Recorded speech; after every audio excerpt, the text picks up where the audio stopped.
Welcome to the Trading Sliders Podcast. Here we go, episode number 19 of the Trading Sliders Podcast. How's everybody doing? I'm Bobby Puckett. Here in the studio with me today is Kurt the Flash Bennett. What's going on, Flash? Not much, Bobby. What about you? Not much. Another long race weekend to an extent. Actually, it's kind of been going all week. Yeah. Speed Weeks is underway, so it's been going all week. This week's show sponsor is brought to you by Walt at Speed Decals. I know people that listen to multiple episodes, it kind of sounds like a broken record, but if you need anything, signs, sponsor, lettering, vans, business cards, anything, Walt can do it. Look him up on Facebook. It's Speed Decals, Walt at Speed Decals. As we always say, please help the people who help us. People that sponsor us, we try to make sure that we get their name out. So thanks, Walt, for being the continuous sponsor since day one. Yeah. This week's guest, we've had people asking, when's the next old racetrack segment? Well, the old racetrack segment is this episode. Yeah. This week's guest is none other than Rick Erwin, the two-time Louisville LMS sportsman champion, one-time Charlestown Speedway champion, and the original Mountain Dew 100/Pabst Blue Ribbon winner back at the Sportstone Speedway back in the day, and most recently the Kentuckyana Auto Racing Hall of Fame owner, founder / CEO. Yeah. I mean, so wears a lot of hats. Yeah, that's so Rick Erwin, this week's guest. Flash and I made a trip up there, and which I may stay before we get started on anything. One of the coolest racing studios / business offices I've ever been in. Yeah, it's like a museum in itself. Yeah, he's got his own museum in his house, so to speak. But we'll get into that after the interview. But this week we're gonna cover Speed Weeks are underway, full fledged. Racing every night of the week last week. This week we got sprint cars, late models, and modifieds, a little bit of everything. We got everything this week. Bowman Gray got a facelift. We're gonna cover that a little bit. NASCAR starting this week. I went to I-75 last weekend. We're gonna discuss that a little bit. Drama at Alltech. Yeah. Alltech Raceway put on some phenomenal races, but we had a little drama there. And when the last thing we're gonna discuss this week is fans being fans. And there's a couple stories of fans just quite frankly being idiots. Yeah. And so we're gonna cover that. But first things first, like Bowman Gray's got a facelift. We're going to start off with this because we don't cover much pavement, but this is something that we probably need to cover just a little bit. We have the Clash. The NASCAR Modified 150 took place. Yeah, and they had the heat races yesterday, and I think the last chance qualifiers too yesterday. Yeah, I think they had it all yesterday, and then the Clash this evening. Right. But one thing that's really neat is NASCAR. The Coliseum thing was cool. Yeah. Because it was different. But we've always said, well, if they're going to do something like that, there's plenty of tracks around the country they could do that at. Yeah. And I'm not saying anybody from NASCAR is listening to us because, A, why would you? We don't talk about your sport at all unless it's something probably, outlandish or negative. Yeah. But really, really cool that, they went to Bowman Gray Stadium, a place that we've been to, both have been to on multiple occasions. And they did something that we've talked about them needing to do for 20 years. Yeah. They put a catch fence up. Yep. That was the only place you could get that close to the cars, I think, with that. Last time we were there, I was like, Flash, this is like 2020 maybe or 19. Yeah. Last time we was down there, I'm like, we can, it was before COVID, so but I was like, we can reach out and give Burt Myers a high five as he comes by if we really want to. Yeah. I don't think this is the safest thing. Especially with open wheel cars. That's kind of blew my mind that it was like that. But NASCAR come in and did a safer barrier, took down the rugged guardrail, and gave it a facelift. So it's safe to say I don't think Bowman Gray's going anywhere anytime soon. Oh no, it looks good, and it needed that really. Even for those guys in the modifieds, I think it'd be good. Yeah, well, for them to have that, especially now because you got the Widowmaker where you're coming off the corner. Yeah. Now if you hit it, it's flat. Yeah. So it's not going to rip a right front off. Hopefully. Right. It depends on how hard you hit it. But, although they did put a car up on the wall yesterday, I think. I don't know if it was I don't know if it's one of their street stock guys or what it was. Might Yeah. have been one of their late model guys. I'm not sure. Well, no, I see you're down south. Yeah. The street stock division is a late model. Yeah. Their street stock division, they're called Sportsman. Yeah. They run V6s with late model bodies with a stock frame. Yeah. The most crossbred of a race cars you can get. Yeah. I didn't even know they even made V6 parts anymore. That's a one-track race car right there. Yeah, that is definitely not taking that shit nowhere. So, but so Bowman Gray, that's pretty cool. Got a facelift. Speed Weeks is underway. That's thank God, because it gives some people like us something to do every night of the week, especially between Flow and Dirt Vision and Hunt the Front TV. Yeah. One thing I want to say as Speed Weeks gets underway, there has been a lot, and I mean a lot of carnage to start Speed Weeks off this year. Yeah. Guys talk about how expensive it is to race year round. Yeah. It's going to be pretty expensive just to get through freaking February this year. Most of it's turned to Alltech. Alltech, yeah. Yeah. That's where most of the carnage happened at. Yeah, it's so with Speed Weeks being underway, Volusia, everything went smooth. There was no real big drama. Yeah. Which it shouldn't be, because Volusia runs major events like that where they get over 100 cars all the time. Volusia is the only track that's in the South that kind of runs a Midwestern style program where they sign your cars in, you qualify, you race, and we don't really waste too much time. Yeah. So there was no drama at Volusia. Everything was good at Volusia. Alltech, that's a different story. They race in the South. The racetrack is probably the closest thing to a Midwest racetrack. Right. I mean, it's got a cushion, it's slick, it's choppy, Yeah. it's got all the above. But time management is not on their side. Yeah. It's kind of like Red. Like Red's got something to do with that. Yeah. They just do it at their pace. But, I guess part of the problem was they was griping about the time, but I think the one night they was done at 9:30. Well, that was the first night where they only ran one division. Right, yeah. The last two nights it was one. Yeah. So, but that's part of it. I mean, yeah. When you go racing in the South, when you go watch racing in the South, you just got to know that that's kind of how it's going to be. Yeah, we've got a rule. Once you get past the Kentucky line, everything slows way down. Yeah, and then once you get past the Tennessee line, it almost goes in reverse. Yeah. And then once you get to roughly center of Florida, it's okay in the center. Yeah. But North Florida, South Florida, it's not okay. Yeah. But Alltech Raceway, the racetrack was in great shape, in my opinion. It was choppy. And I know a lot of people are going to say they always want it smooth and slick, but RTJ, Devin Moran, everybody talked about how great the racing was at the racetrack. Yeah.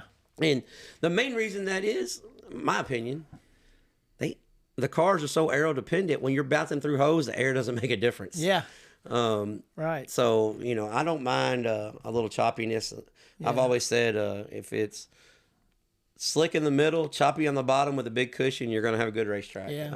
I know the first night it was really aero dependent because it was super slick and everything, but they fixed it. The last two nights it was awesome. Yeah, they fixed it. So I mean, it was a good race too, but it was just the last two was even better. If nobody's had a chance to go back and watch them, they need to go back and watch those races. That's what I was going to tell everybody. Everything can be caught up on Dirt Vision, Flow, and actually I think YouTube's even got the highlights up for all of them for Dirt Vision and Flow. So you can at least go watch the highlights. You can at least go, check out what we're talking about.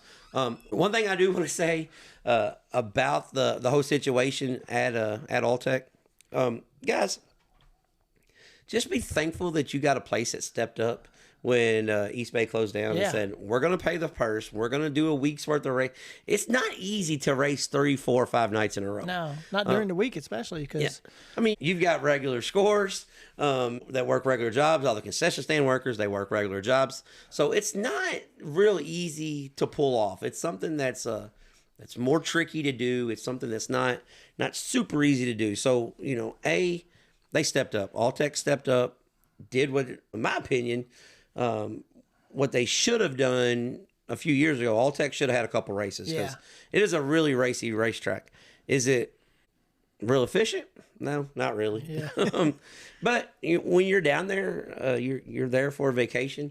I mean, what better vacation is to be at the racetrack all night? Yeah. So, I say they get a pass on this on my end. because the racing was so good, the racing was incredible, so they get a pass on this. One thing I want to mention, fans being idiots. I'm not going to say this guy's name because if you follow anything on Facebook, on Twitter, on Instagram, somebody reached out to RTJ's Facebook racing page and left a pretty nasty comment, which this happens all the time. Yeah. RTJ's wife, Shay, responded back to him and said, hey, the drivers don't run their fan page. It's usually friends and family. Could you keep your comments to yourself? Yeah. She was very polite about it. Then he doubled down. Total asshole move. Yeah. Death threats. I wish he would die. Guys, it's not that serious. Yeah. I mean, why? Like, I just don't get it. If you got a problem, like Flash, if I got a problem with you, I'm not gonna go on Facebook and say, you know what, this Flash is an asshole, and I hope he does.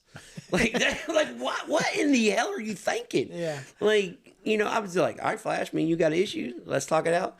But I guarantee you don't know Ricky Thornton Jr. Yeah, he's just... you know his persona. You don't know the dude. Trust me, if you're any type of a race fan at all, you will be a fan of RTJ because he can drive anything. Yeah.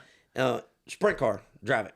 Modified, stock car, late model. It doesn't matter.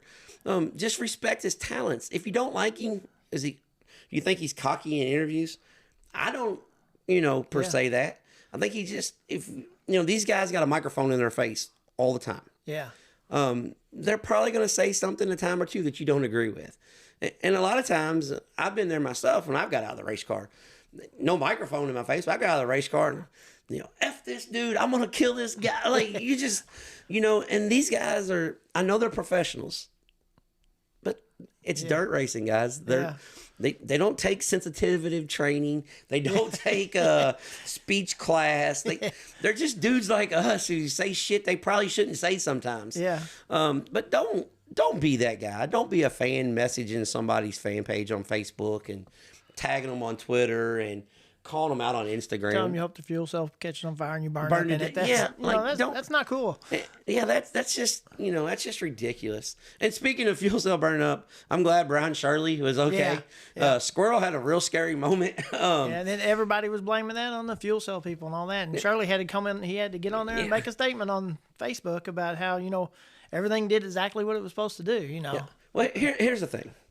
Guys, before you hit send, when you type something up on Facebook, Instagram, but do yourself a favor and let your phone sit there for 20 minutes. Yeah. Go get you a sandwich and come back, and then read it again. And if it still bothers you that much 30 minutes later, go ahead and hit send and be a dumbass anyways. And then think about if it's really going to change somebody's life or not, Yeah, like... if you're sitting at home on your couch and you're trying to tell this guy what to do. Yeah, just don't be that guy. Just don't be a prick. Don't... you don't have to do that. If this form of entertainment makes you so upset that you got an issue with it, do something else. Yeah. Go play golf. Pickleball. Yeah, play pickleball, frisbee, badminton.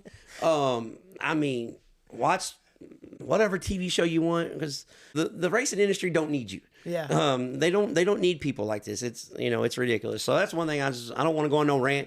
But I did say I had a few people tell me last week they love when I went on a rant, and I was like, well, no, I'm not going to be that guy because then I'll say shit I don't need to be saying. Right. So, but just don't be an idiot. And that's all we're going to say about that. I went to I75 Raceway this weekend, Flash. Flash couldn't make it down there. I went down to I75 Raceway this weekend, hung out with Ray Cook, got to help out the Southern All-Star Series.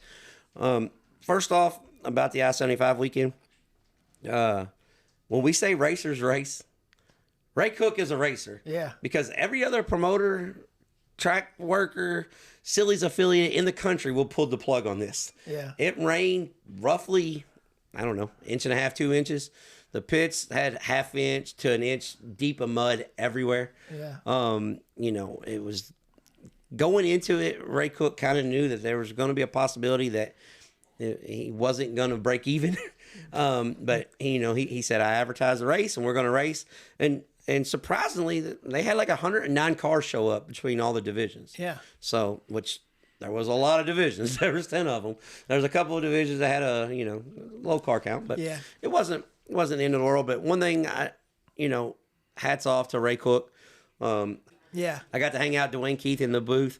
The Ric Flair boom boom with the elbow drop guy. Yeah. It's super funny. One thing about Dwayne is, if you don't know him, he kind of comes off as arrogant to the people around him. Because there was this poor girl there. It was our first time scoring. And every time he'd say something, like she would look to the right, like really kind of uncomfortable. And we had to kind of tell her, like during one of the downtimes, like, hey, Dwayne, it's cool. Don't worry about it. Because like one thing funny, I don't think he'll mind me saying this, but somebody was complaining about another racetrack. I won't say the name of the racetrack. And then the guy that was scoring goes, well, I really like this place. And when he said that, he goes, if I win the lottery, I'm buying that place. And that guy goes, okay, why? He goes, I want to shut it down because I don't like you. It was so funny, though. But that poor little girl, she had no idea. She was like, what? Yeah. I got to do some work for the Southern All-Star Series stuff, and like I said, big thank you to Ray Cook and Matt with the Cumberland Plateau Series and everything. Bring me down there, especially kind of short notice. Everything kind of happened so quick, but we got down there and did our best and got stuff taken care of, and pretty efficient show. Ran pretty quick. The Super Late Model feature was won by Corey Hedgecock. I kind of figured that was going to happen. Yeah. Well, here's one thing, Flash. I knew Hedgecock was from East Tennessee. I knew he's from Loudon, Tennessee. Right. I didn't realize that Loudon, Tennessee was like literally 6 miles from I-75. Oh, I thought it was farther over in East Tennessee, Yeah. As soon as we got on the expressway coming back, it was like, boom, Loudon, Tennessee. I was like, well, that makes sense. Yeah, it's home track. Yeah, it's his home track. Corey Hedgecock pretty much dominated all day. It was a fast qualifier, started on the pole, led every lap. Yeah. But the racetrack was hammered down. It was qualifying laps, and 22 late models took the green. And I'll put you this way, there was 3 crashes. That's it. Oh, yeah. I mean, stuff was breaking left and right, hanging wide open. Yeah. But that's just part of it. Yeah. That's the way it happens. So overall, it's a good trip. 602 late models and the street stocks put on a phenomenal race.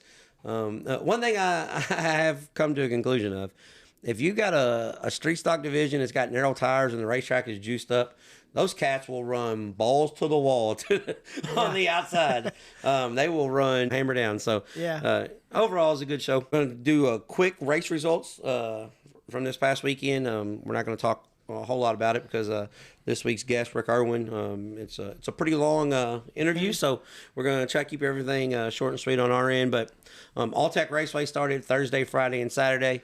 And like I said, Thursday the track was super slick. Friday it was pretty technical, and Ricky Thornton Jr. picked up both wins. Yeah. And then last night it was a really good race with Devin Moran picking up the win. So Ricky Thornton Jr. was trying to go for a three-peat, trying to sweep the weekend. Didn't happen. Him and Alberston got together. And I don't think that was either one of his fault either. I think that was just they were going for the same place, and the only place there was really good traction coming off that corner. So that's what the thing is, Ricky Thornton Jr. said he opened his exit up. Yeah. And then by the time he was going to close his exit up, there was a car there. Yeah. So he clipped the ute tire and then smoked the wall. So that's what Moran said. He said, "Man, we was having to run sprint car lines instead of late model lines." He said it was a totally different type of race. And I'm glad you said that, because to every racetrack promoter out there that preps a racetrack, we want sprint car track prep, okay? We want it juiced up with a little rough with some slick. Yeah. Cushion on the wall. Yeah, cushion on the wall. If you don't have a wall, cushion on the cushion. Yeah. So, Not a wall, build one. Yeah, exactly. Brownstown, we are speaking to you. If you don't have a wall, put one up. Damn. But RTJ went 2 out of 3, and then Devin Moran picked up the win. Overall, I think that's probably going to be the best late model races of the week. Yeah. I hope I'm wrong. But Lucas Oil goes to Ocala this week. another place that RTJ really likes, but Ocala is one of those places. It can be sneaky good. You can put on some good races at Ocala. Yeah. And over on the other side at Volusia, Justin Peck got the broom out and swept the weekend. Yeah. In the Rudine Racing 26. Justin Peck said the other night he really, really enjoys the fact that the shop is only 15 minutes from his house. He can go be hands-on on the car. Yeah. And if hands-on on the car means you're going to come right out of the box, never sit in the car and win 3 races in a row that's got over 50 cars every night. Yeah. I'd say Rudine Racing and Justin Peck's going to have a hell of a season. Yeah. They're starting off good anyway. Yeah, they're at least excited to go racing. Yeah. And there for a while we thought that the Trading Sliders podcast kind of had a bad luck curse with it because every guest we had on had some kind of issue. Yeah. But that curse was finally broke, or it was never true, because Cole Followay picked up 2 of the 3 modified wins. Yeah. So former guest on the Trading Sliders podcast, Cole Followay, picked up Friday and Saturday, and Thursday night's win was went to Kurt Spalding out of Michigan. Yeah. So there was roughly 75 mods each night. Starting Monday, the Gator National starts for the mods, so the mods will race 6 straight nights, 6 consecutive nights, and the World of Outlaw Sprint cars will be on hand. So we'll go into all that, here at the end of upcoming events. But besides that, that's pretty much what went on this week. Yeah. And enjoy the deep dive / old racetrack segment with Rick Erwin.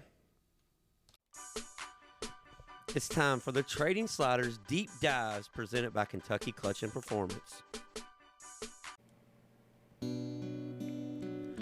Let's take a trip down memory lane with the old racetrack segment.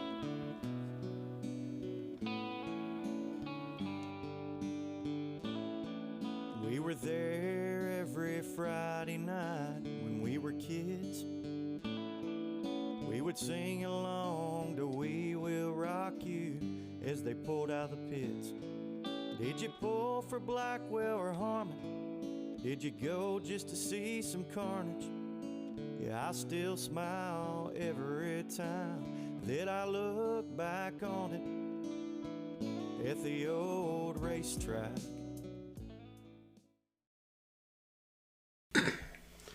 All right, ladies and gentlemen, on this week's Deep Dives, we have a childhood hero of mine. Grew up in the same neighborhood, 1990 and 92 sportsman champion at Louisville Motor Speedway, and most importantly, the recent, let's say, CEO and arranger of the Kentuckiana Motorsports Hall of Fame, Rick Erwin. How you doing, Rick? Well, good. I just consider myself the, you guys say, founder of the Kentuckiana Auto Racing Hall of Fame. Auto Racing Hall of Fame. See, I screw up everything. Yeah. It don't matter what it is. Okay. Trust me, if we're talking about it, I'm going to screw it up. That's just the way it is. It's funny, we was kind of joking before we got on here. I say I'm hood taught. So everything we do is just by the, off the cuff, having fun. So what you're going to say is I'm going to go ahead and shut this interview down because you corrected me. No, not at all. No, we need a lot of correcting. Well, people don't understand this. Rick used to change my diapers, so he's going to correct. Yeah. He's been correcting me my whole life. Yeah, that's right. I'll give you the idea how we are without telling you how old we are. When I was 16, I got my very first car, did all the body work on it, painted it, and I could not wait to get it to Rick's house so he could pinstripe it for me. Yeah. He pinstriped it for me over in his it came driveway. from Clarksville, and I lived there in Edgewood. Yeah, and, right there by the and airport. He came over there, first car, and striped it, and they liked it so good. Oh, yeah, it was awesome. I couldn't wait to get to school the next day. Yeah. Well, hold on. See, I kind of told Rick we were going to talk about the Hall of Fame stuff first. Yeah. But since I brought up Edgewood and he brought up Edgewood, I think we're going to start in Edgewood. It seems like every great racer / fabricator / body guy all has some kind of tie to Edgewood. Mm-hmm. Me, as I was growing up, I got to grow up with guys like you, my dad, Ray Biggers. There was so much racing knowledge, racing community in that one little neighborhood. Well, and then we just go right across the ditch to Preston Park, and you got Dave Moran, you got Blackwell, and some guys like that, you know. Yeah. Yeah, and hell, if you want to go, I mean, right down over to Helk Avenue. Right. I mean, it just That's kept right. going. That's You know right. what I'm Yeah. saying? Like that one little neighborhood, it molded so many kids of my age, and you guys were young then too. Yeah. I mean, it molded all of our lives. When I drive down Preston, I still to this day I'll cut across and go through Edgewood, It's just sad, because. sad to see, isn't it? Yeah, it's one of those places where I've learned so much of working hard. There's so much taught. Like if you want something, you have to work for it, and that all comes from our upbringing in Edgewood. Yeah. My dad once told me one time. He said, "Yeah, Rick would paint I'd help him do the body work, and we'd paint the car, and he'd letter it all in one night back in Edgewood." Yeah. Well, your dad and I were best friends there and still are, and we're good friends and everything, but we raced together all the time, and I handled kind of the looks, and he handled the power department, and he was the MacGyver before MacGyver. I know, Raymond's MacGyver, and this Dale Puckett MacGyver. I mean, he'll get you running. And you don't even know he did it. He just knows what he's doing. Well, that's funny you say that, because still today, I do a ton of work in the garage, and I'll call my dad. It's like, "Hey, my damn bead roller's messed up." He'll come over and wire a foot pedal on, and I'm like, "Hold on a second, that's what I just tried to do." He's like, "No, you got to jump this to this," and I'm like, "I'm not jumping shit." he knows something about everything. Yeah. Legit. And that's funny that you said that. He was the MacGyver before MacGyver, because he tells me that the most talented person that he's ever been around is Rick Erwin. Oh, really? Yeah, he said he can paint, he can body, he can weld. He said if he tears a race car up, he's not calling somebody to fix it. He's going to fix the damn thing. Yeah. And that's the way we all were. Yeah. Well, yeah, it makes you a little bit braver behind the wheel, because you think, well, what's happening to a lot of people? They wreck their car, they're done. And and we'll just fix it, because you built it, so you fix it. Well, that's funny you say that, because that was my motto when I was racing. My dad would always say, sometimes you could just relax. I said, I can fix the damn thing. They can't. Right. I'm not worried about them. It's an advantage. Yeah. So you won your championships in 1990, the Sportsman Championship, and followed it up in 92. And also in 92, you won the track championship at Charlestown Speedway. Yeah.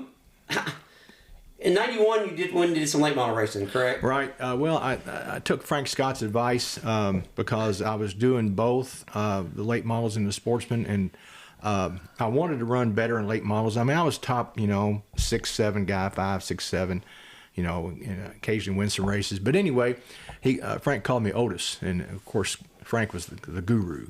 And that's what we called each other. He said, "Otis," he said, "if you're ever going to be successful in late models, you're going to put that crutch down of that Sportsman car and concentrate on that." So I did it in 91, and we had a great year. And actually, it helped. The sponsorship in 92 was like off the charts. I mean, because just the way things went. So it was a thing to do. Yeah, well, one thing that I always remembered about your early career for me. You raced before then, but one thing I remember was, I think Rick was the first one that had a legitimate sponsor. He had, Bagel Table Buffet. I was like, this isn't, Tui's Auto Parts, or my dad had a, Big M on Preston, because everybody knew somebody. He's got a legitimate race sponsor here. Yeah. Well, Dick Snepson is, he's a super good dude, and man, he just got in there, and it wasn't like he was like, "Well, I'm going to get real heavy behind Rick," and then after about 6 months or a year, he's like, "Oh man, I wished I hadn't done that." No, he was like 3 or 4 years, and until I decided to step back for a while. One thing we do, you're on what we call the old racetrack segment. There's a song that Jeff Ward put out, and Kurt and I was thinking, and we've been talking about doing this podcast forever, and we're like, when we do it, we're going to do an old racetrack segment. Yeah. It's a song about Louisville Speedway being closed down, and how much it meant to him, just like it meant to us, as it meant to you. As you look back, how fortunate were we to have the racetrack that we had? Because Louisville Motor Speedway, Kurt can even chime in on this, because Kurt raced across the river where it wasn't as nice, but we had a state-of-the-art racetrack, and we all kind of took it for granted. Right. Well, we don't give Andy Vertrees and Kenny Stilger the credit because of the ending, the way it went, and it wasn't their fault. The property got too valuable, and we got to go back and look that NASCAR was growing, and you had to you better either get on that train or get eaten up by that train. And so you can't fault any of the way that went. But yes, it was a great facility. And you know, when it was auction day and they were auctioning the stuff off, I went over there and I walked in the front gate, and I mean the asphalt under the stands and all that, it just looked brand new. The place, I told whoever I was with, said, if we walked in here and they said, and you were told this track was brand new, you'd believe it, because it was still that nice. Yeah. A lot of people don't know this, but I won the last race in Louisville Speedway history. Really? Chris Harmon won the World 300, and I won the Ford Figure 8 race that night. I won the last race in the history of Louisville, driving David Pate's car. He called me and asked me if I wanted to drive, and I was one of those guys that I always thought broader, bigger picture. Like, I love traveling to go to races. So I was one of those guys that always said, I don't care if it closes. I don't race there every week. I don't care. And looking back on it, there were so many nights that, you know, if it wasn't for Louisville Speedway, there's no telling what I would have been doing, because that kept me out of a lot of trouble. Yeah. And I got lifelong friends because of the racetrack. Right. You know, like Kurt and I, we've wrecked together, we've raced together, we've done vacations together. All the above. And it's because of places like Louisville and Sportstrom. Charlestown. Charlestown's a good track. Charlestown was awesome. We all three can say Charlestown was a racy track. It was fun to race on. Yeah. You know, it just with the layout of it and everything. It was a fun track. Yeah. Well, the one thing that I want to say before we get on to the Hall of Fame, and we bounce around a lot here, but Louisville Speedway, our friend Richie Alexander, he would grab me and say, "Hey, let's go." Well, actually, he'd go, "Hey, let's go across the country," because so we travel all over, but he always made sure we come back. And you know, Richie was the guy, when you talk about growing up with my dad, you know, he was the guy that you guys kind of corralled. You guys kind of made Richie he's a tire guy because you guys didn't want him messing with anything else. Well, you know, but we all of us, and you know, that kind of brought Richie along. We all later on benefited from his expertise, because you know, there at the end, the last few years I raced, Richie was my tire guy, and I never had to question anything. Richie, did you do this? Richie, what do we got? I didn't need to know. No. You know, and the car felt right, and I never had a question. Well, that's one thing I tell people this all the time. I said, you know, my love for racing was because of my dad, because that's all we did. I mean, I missed my first week of school because my dad wrecked a car, and we were in Kalamazoo, Michigan, going somewhere else because Bob Newton, my dad drove for Bob, and we had to go pick a car up because it was all torn. I was just like, you know, my mom's ready to kill my dad, but my love for traveling around the country, and it's because when I was a kid, Richie would pick me up and say, "Hey, we're going here, we're going there," and that's all I knew. Yeah, I mean, I thought every kid in America, you know, had a Richie buddy or had a Rick Erwin or you know, or had an Eddie O'Daniel that just said, "Hey, we're going to the races tonight." Richie was the Pied Piper race and still is. He knows where the races are, what they're going to have, what time they're going to start, and how much it pays to win, and this and that. And if it's going to be good, or right. Right. Fall asleep. Exactly. But you know, you're talking about old old racetrack segments. We go back to the ones, you know, in the old race car guys like me at the fairgrounds. You know, about losing a speedway, and the fairgrounds was built in '61, and then I grew up there. My dad started racing there immediately. I mean, as soon as it opened.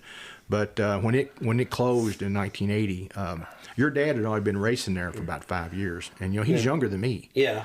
And so he started like way young. Yeah. When my dad started, I think he was actually like 13, and my grandma got him a birth certificate that said he was 15. He had to be 15, and his license still today, I think, is all screwed up. Every time he goes to renew his license, there's some kind of issue. I don't know if he knows how old he is. But when Fairgrounds closed in '80, I mean, I've never been heartbroken. I don't think so. But that racetrack, that was it. I mean, that was just awful. And the Sportstrom has redeemed itself, like we've been talking about, but we all had to go to the Sportstrom in 1981. I mean, the only thing that made it better was we all went. Yeah. And so it was like everybody had to go. Well, that's one thing when we interviewed Mike, said, "Mike, I'm gonna give you shit because this isn't my cup of tea.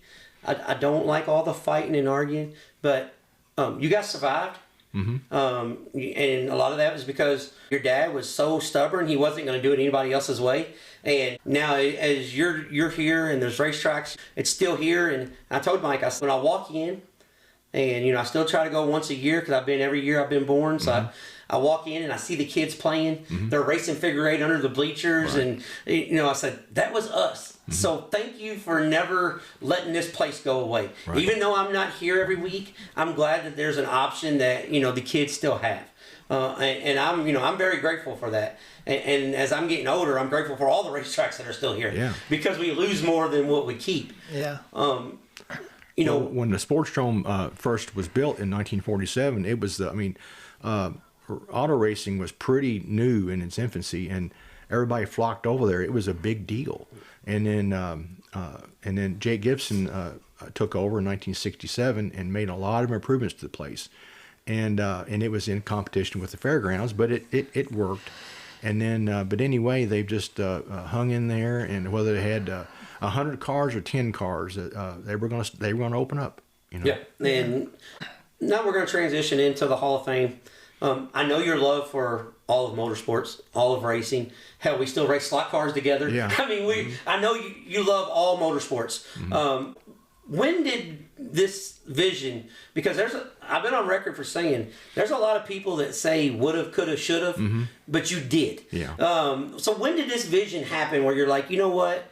I really want to give our guys something they can be proud of. And I know the hard work has got to be rewarding because the place was packed. Yeah, it was. So when did this vision happen? Well, I think a lot of it is just life. As you progress through life and you raced, and then when you got out from behind the wheel, you helped somebody. Like I helped Chris on his late model because he needed it, and he trusted me. And I was on the radio, and he would ask me something, and I would give him my opinion, and he would kind of listen. But anyway, well, all racers kind of listen. Right. So anyway, and then as you get a little older and a little less able to do this and that, you just honestly you just try to reinvent yourself but with your interests. So anyway, I did nothing for about 12 years after I quit racing.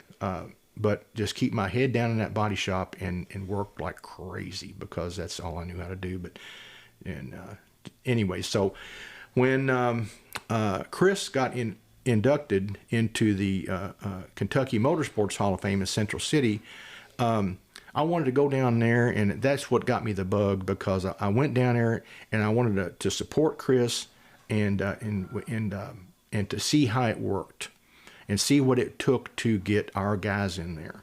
And so it was a learning experience, and I observed, and they do a really great job there. And so anyway, you're asking about how that started. It was 3 or 4 years ago. It could be as many as 5. I don't know when Chris was inducted. And so I thought, a lot more of our guys need to be in here, and it was hard to do, kind of an uphill battle. Dave Comer needed to be in there, and he was never really going to get. He was never going to get in, and until there was a major push, and so just got a major push to get Dave in there, and Charlie Rackmuth, kind of the same way. But anyway, saw how they operated, and then I was going to. I made him a pitch to expand because I went out and got some real nice showcases, and I went around and got. Memorabilia and trophies and suits from different guys to put in this thing to have kind of our section. And so anyway, I was there putting the stuff up one day, and the guys who founded the thing were over there watching me work and said, "This is really nice." I said, "Well, I'm going to show you a couple things here. I pointed over to this one car, one display. This is one guy. This is one guy, and this is one guy." In these 3 cases, we've got 22 different racers that have stuff in here. 7 of these racers are currently in your Hall of Fame, and we have where a fellow Joe Fears painted some paintings of racers and race cars. So we've got a small art gallery there. And he said, "Well, we didn't think about that." So that then maybe it was next day or whatever, I floated them a proposal to expand. And there was an old room there where it was an old body shop and a Ford dealership way back in the day. And it just had junk in it. And I said, if you guys would like me to, I'll do it on my own dime and fix this and make it cool. Put a garage door here and stickers on the windows and this and that. And we put Chuck Winder's car in there, maybe another car. So, yeah, that sounds great. So I thought, well, okay. Floated that out there. Well, a couple of days later, I got a message. No, I don't think we really want to do that, but thanks. Ding. Yeah.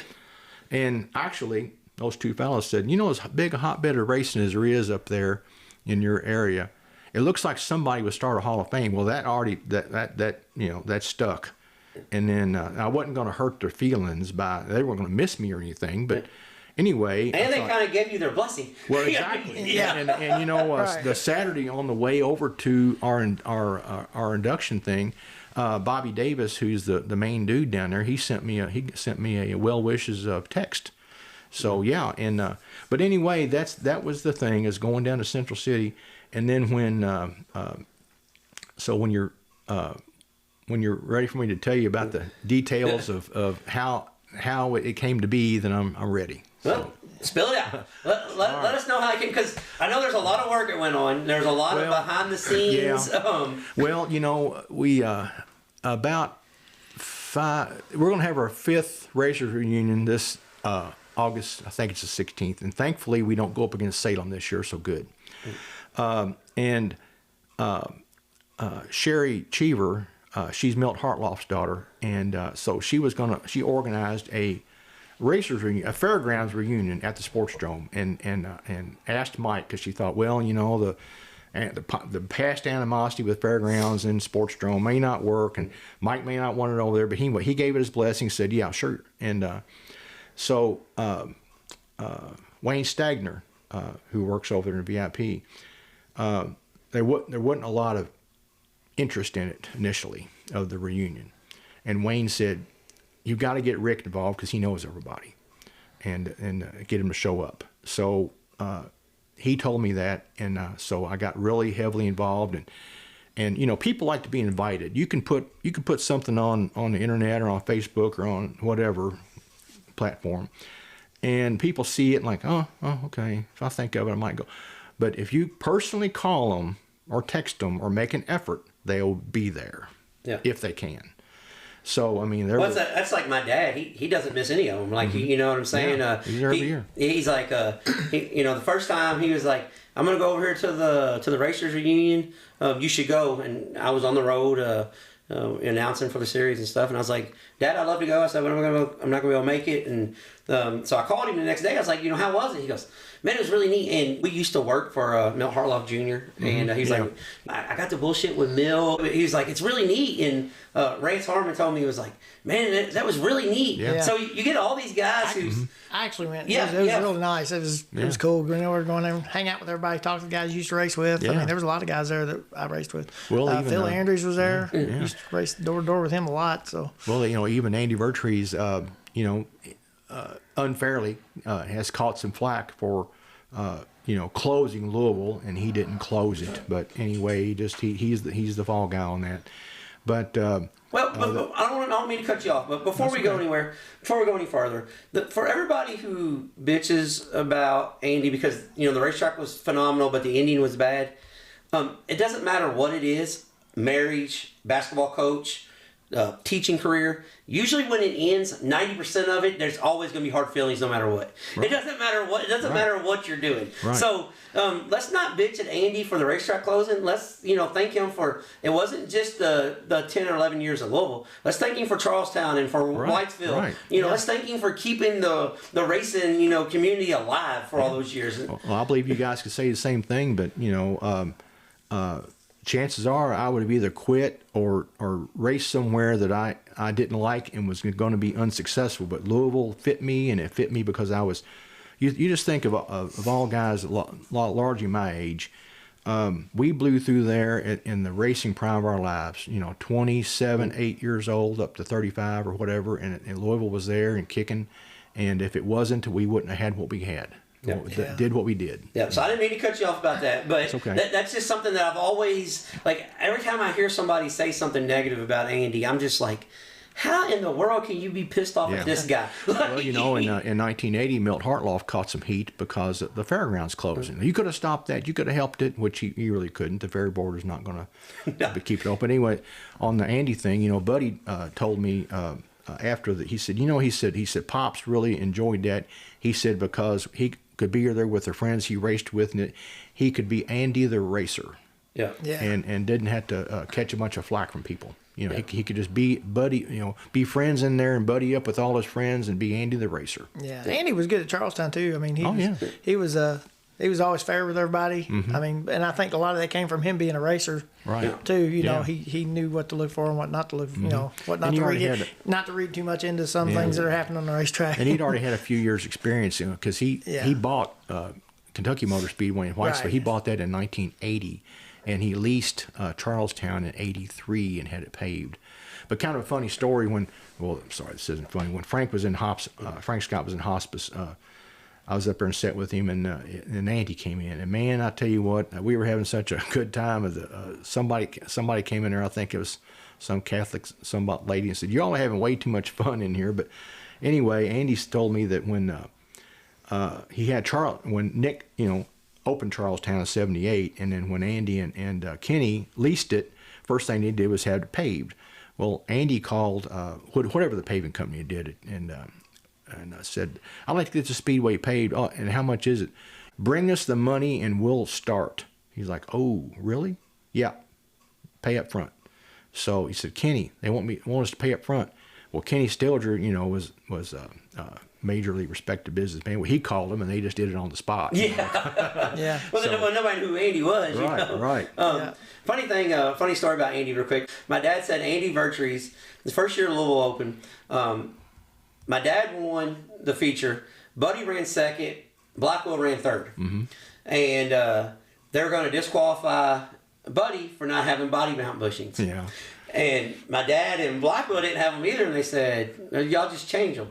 So my dad and Blackwell marched up to the office and tell Andy, "If you're disqualifying Buddy, you're disqualifying us." And Andy goes, "Y'all are the first two son bitches ever come in here and asked to be disqualified." I got another story. So Andy disqualified all three of them. Yeah. I got one from Charlestown when my dad was racing. We was running sportsmans at the time, or street stocks or whatever they called them back then, the Camaros.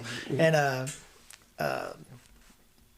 who was Charlie Glossback's? Donald Jackson? No, his crew chief for a long time. Oh, Gary Hostetler? Yeah, Hostetler. Hostetler was running in front of my dad. Well, my dad run in the corner, and he run in there and hit Hostetler because Hostetler stopped right in the middle of the corner, hit him, spun him out, and my dad won the race. Well, Andy black flags him and told him to disqualify him. So at the time, Hostetler broke an A-frame is what happened when he got in the corner. He hit the speed bumps, broke an A-frame. He went up there and told them that he broke an A-frame and everything. They still wouldn't pay us. But yeah, my dad said, Andy looked at him and goes, "I mean, y'all really want to be disqualified?" And they're like, "Yeah." Because my dad goes, he thought for sure they was going to tell Buddy to change it. Well, and he goes, "All right, y'all are disqualified." Well, it's no secret that in at the time he had good reason, but Andy didn't want Buddy to race and actively tried to thwart his efforts because he didn't want to hear about it, but also knew how hard it was, and also Buddy helped run the track and everything, and Andy knew he was going to lose out on that, but anyway, it sure is a good thing for all of us that he let him race. Yeah, I'm glad he let him race because Buddy's a hell of a race car driver. Well, but Buddy is coming into the age and stage and has the resume of a legend. He really does. Yeah, he does. Speaking of resumes, I know when you started this Hall of Fame, when you reached out to Mike Gibson and everything, and I'm sure you had 10,000 people tell you what you should do, how you should do it, but when I step back and look at the class that went in, I don't see how anybody can say, you should have done this, you should have done this. First off, you didn't do it. No, I mean, not you, but you as in the people that's bitching. Right. You didn't do it. You didn't have nothing to do with it. And anybody can get on their phone and on their laptop and tell you how to do it. But you stepped up, you made the effort, and you did it. And it's only going to get better from here. If there was people that was probably maybe left off, okay, it's still coming back around. I mean, you're not going to do everything first year, but back as far as the founding of it and everything, whenever I would see Clark Nichols at the reunion, Clark and I, he was in the stands and we were in the pits, and our paths never really crossed. Clark sponsored me for a while, but in the '80s. But every time he'd see me, he'd say, "I wish you'd use my museum up there." He said, "It's just sitting up there, and I want everybody to see it." And he said, "Try to have this reunion up there, or try to have something up there." And I just couldn't really at the time think of how to make that work, because my fear was that where it is, and that if we had a reunion or something up there, people would come up and look around. Yeah, this is cool, and eat and leave. Yeah. And I thought, no, it's not going to work. And so we're going to have to, it needs to be at the sports drome, because, I don't drink beer, but if all three of us are out standing by the fence drinking beer and or whatever and talking, and there's a race, there's something going on I told Mike Gibson the other day, I said, you start at 7 and you're done by 11 or 10:30, and there's a lot of racetracks that you couldn't have an event like this because they'll drag it out and people will go home. I said, you tell when people are having a good time because they stay till it's over, and the people stay till it's over. So, but anyway, back to how this started. I had been storing all this stuff that I've been accumulating in my head, just trying to get it. Well, what are we going to do, and what can we do for racers? And so it was June 15th of this past June. I was here at home. I thought, I'm going to go to the sports drome and start this. I mean, it was kind of like, boom, let's just do it, get it off my mind or on it. And so I went over to Sports Drome, walked in the pits. Mike was the first guy I saw, like a meant to be thing. Mike, can we talk up in the VIP? Yeah, let me get whatever he had to do. And well, knowing Mike, he was probably counting the Bloomers chili cans and the Coke cups. It could be, right, could be, yeah. And so I needed to talk to Nick. So Mike and I went ahead on up to the VIP. And when I went in there, Nick was just coming in the gate, walking right at me. It's like, all right, great. So we went in there, and 3 or 4 of us said it, me, Nick, Sherry, and Mike, and Greg Pike. And so I said, here's what I'd like to do, and I made it quick. And I said, I'd like to have a racer reunion, and then I'd like to start a Hall of Fame.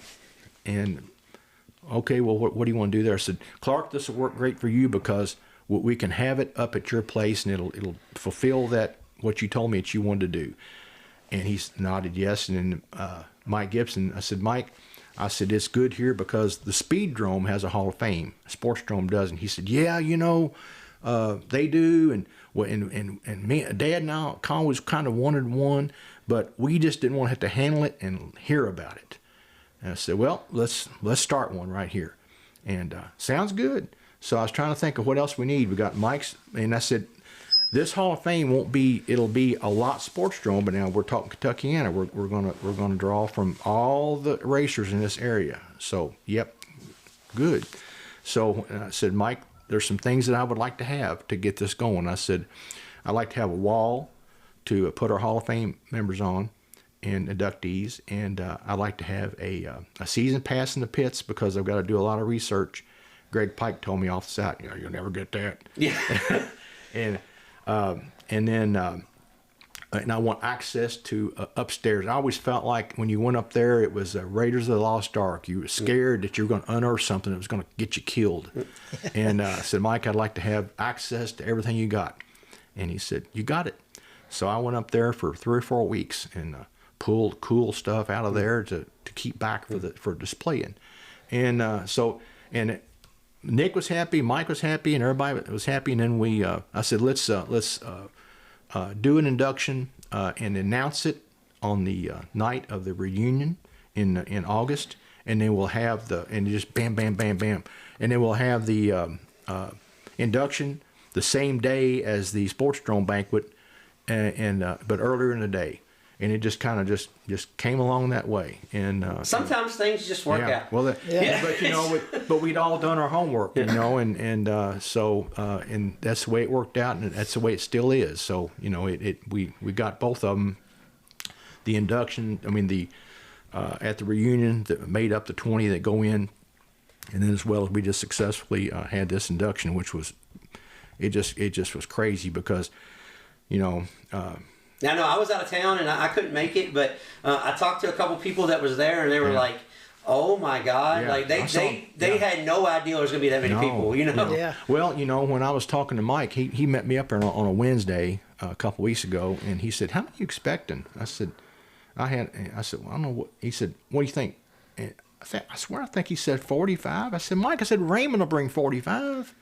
And I said, "I'd like to have 100. 75 would be a disappointment. 100 would be okay." We had almost 200. Yeah. But I mean, I was up there by that stage, and kind of, you know, you're showtime or race day or anything, you're getting ready for this big anxiety thing, you know, to where, but man, people are outside and they can't get in, but nobody complained. Well, it was orderly, you know. Well, that comes back to the Edgewood thing, because you spearheaded this. She's like, my dad told me a long time ago, if you want something, you just go do it. I was like, if you want to build a deck at your house, just go to the lumber store and just start building it. Mm-hmm. If you want to build race cars, just get parts and start. So it's kind of the same thing. It's the hard working Edgewood mentality. Like, I'm just going to do this. Right. Well, years ago, I read an article in a racing magazine, and it was written by Bobby Allison. And somebody said, "Well, Bobby, how do you get started on a race car?" And Bobby said, "First thing you do is you get your broom and you sweep you out a place in the floor the size of a race car, and that's how you get started." Well, that's kind of like us on this podcast. Yeah. I have people tell me, "What do y'all know about doing a podcast?" I said, "Nothing." Nothing. We're going. That's right. We're gonna learn. Yeah. So I don't know anything. I don't know nothing about editing. I don't know nothing about recording. Right. Hell, I don't even know how to use Facebook.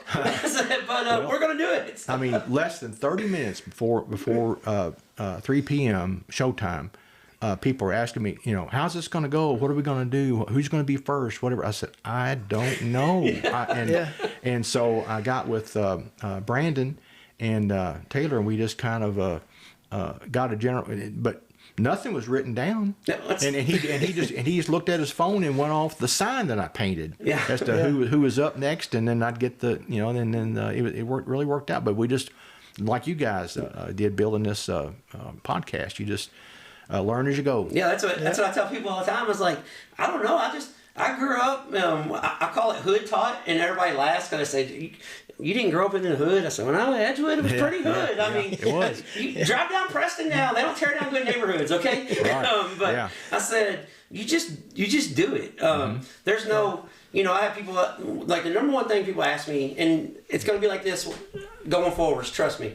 They'll say, "That's pretty cool what you're doing. How much money are you making?" Yeah. And right. That's the first thing they're going to ask you about it. And just like I tell people about this, we do this because we love doing it. Yeah. There is no money involved. It costs us money every week. There's no money involved. There are people and racers that we know and respect that will not come to the reunion in August because they're afraid that the Sportstrom Speedway is making money off of them. Yeah. And I mean, I'm telling you, there are some people that think that Mike ought to just throw that place open for whoever wants to come in there and do that. And I'm sorry, it doesn't work that way. And he does everything to help us, but man, there are people that will not come over there. Well, it's funny you say that about Mike, because Mike Gibson, to me, he's a throwback promoter. Like, for years, he didn't want to give anything away. Mm-hmm. Like, you're not going to use social media. You're not going to go on Facebook Live. And now he's kind of coming back around because he sees how valuable it is to our sport.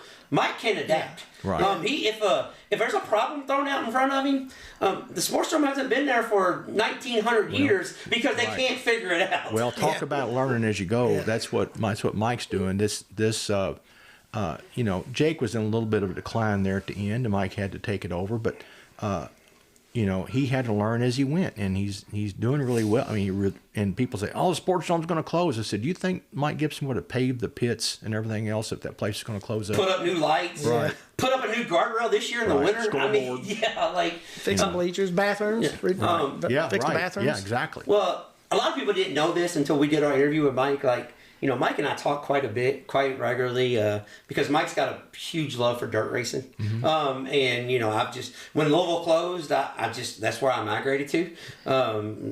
I think part of it had to do with Huey. Mm-hmm. And Huey, was messing with the stuff at Bardstown, and I went down there and I seen late models and sprint cars. I was like, damn, this is what I'm doing.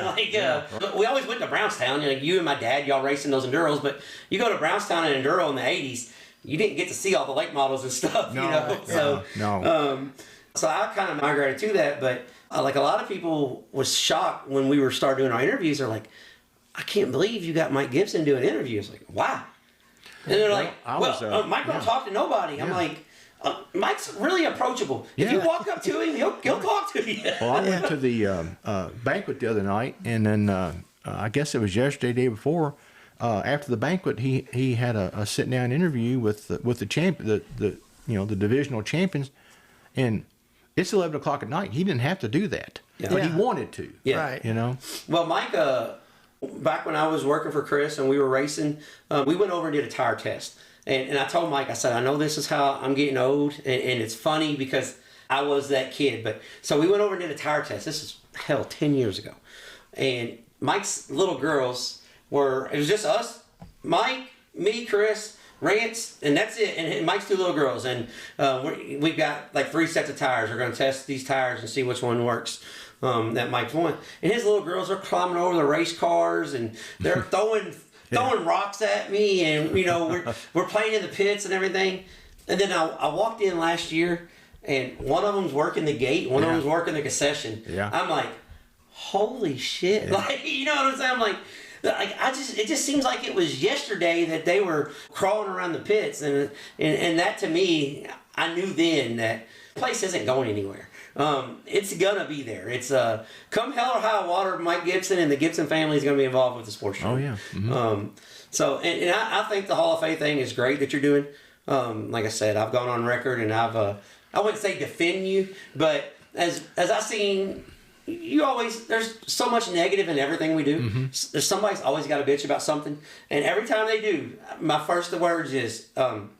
Did you step forward? Did you take the initiative? Did you do it? Yeah, you can start your own. Yeah. But guys, the honest truth is that maybe I'm just not listening, but Rick has heard hardly no complaining about this. That's great. Yeah. I mean, really, I just haven't. I haven't really read or heard hardly anything. But if you really look at the list, a lot of thought went into that, and why didn't Leonard Basham on that? Leonard Basham did this, and it's because he was in a Ford. Yeah.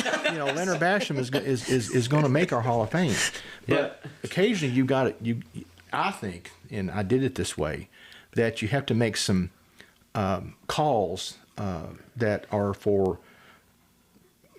Like let's say Larry Harmon and Leonard Basham got close to the same. Now you go down to race wins and longevity and sport and all that, but Larry's about 7-8 years older than Basham. Larry has brought up 3 champions, at the Sportstrom. Yeah. Plus, and so they're getting their resumes are starting to even up. Larry's going to get the nod. Because he's a little older, he's more experienced, and I want people to come and enjoy this while they're here. Right. This is not going to serve anybody to have a 15 person induction and 11 of them are deceased. Yeah. So and then I'm not going to name him, but I went somewhere the other night and this guy was complaining to me. He said, I just think Hall of Fames ought to be drivers only and drivers that really won a lot of races. And I just don't look at it that way. You got to have contributions to the sport. Well, that's kind of why we're doing this like we do. We don't do just drivers or. Right. Mm-hmm. I mean, that's exactly why we started. Officials. That's exactly why we started doing this. You could talk to the most kick-ass driver that ever lived. Yeah. But he really, other than being at the racetrack, is not going to tell you much of a story. Right. I'm going to call him out.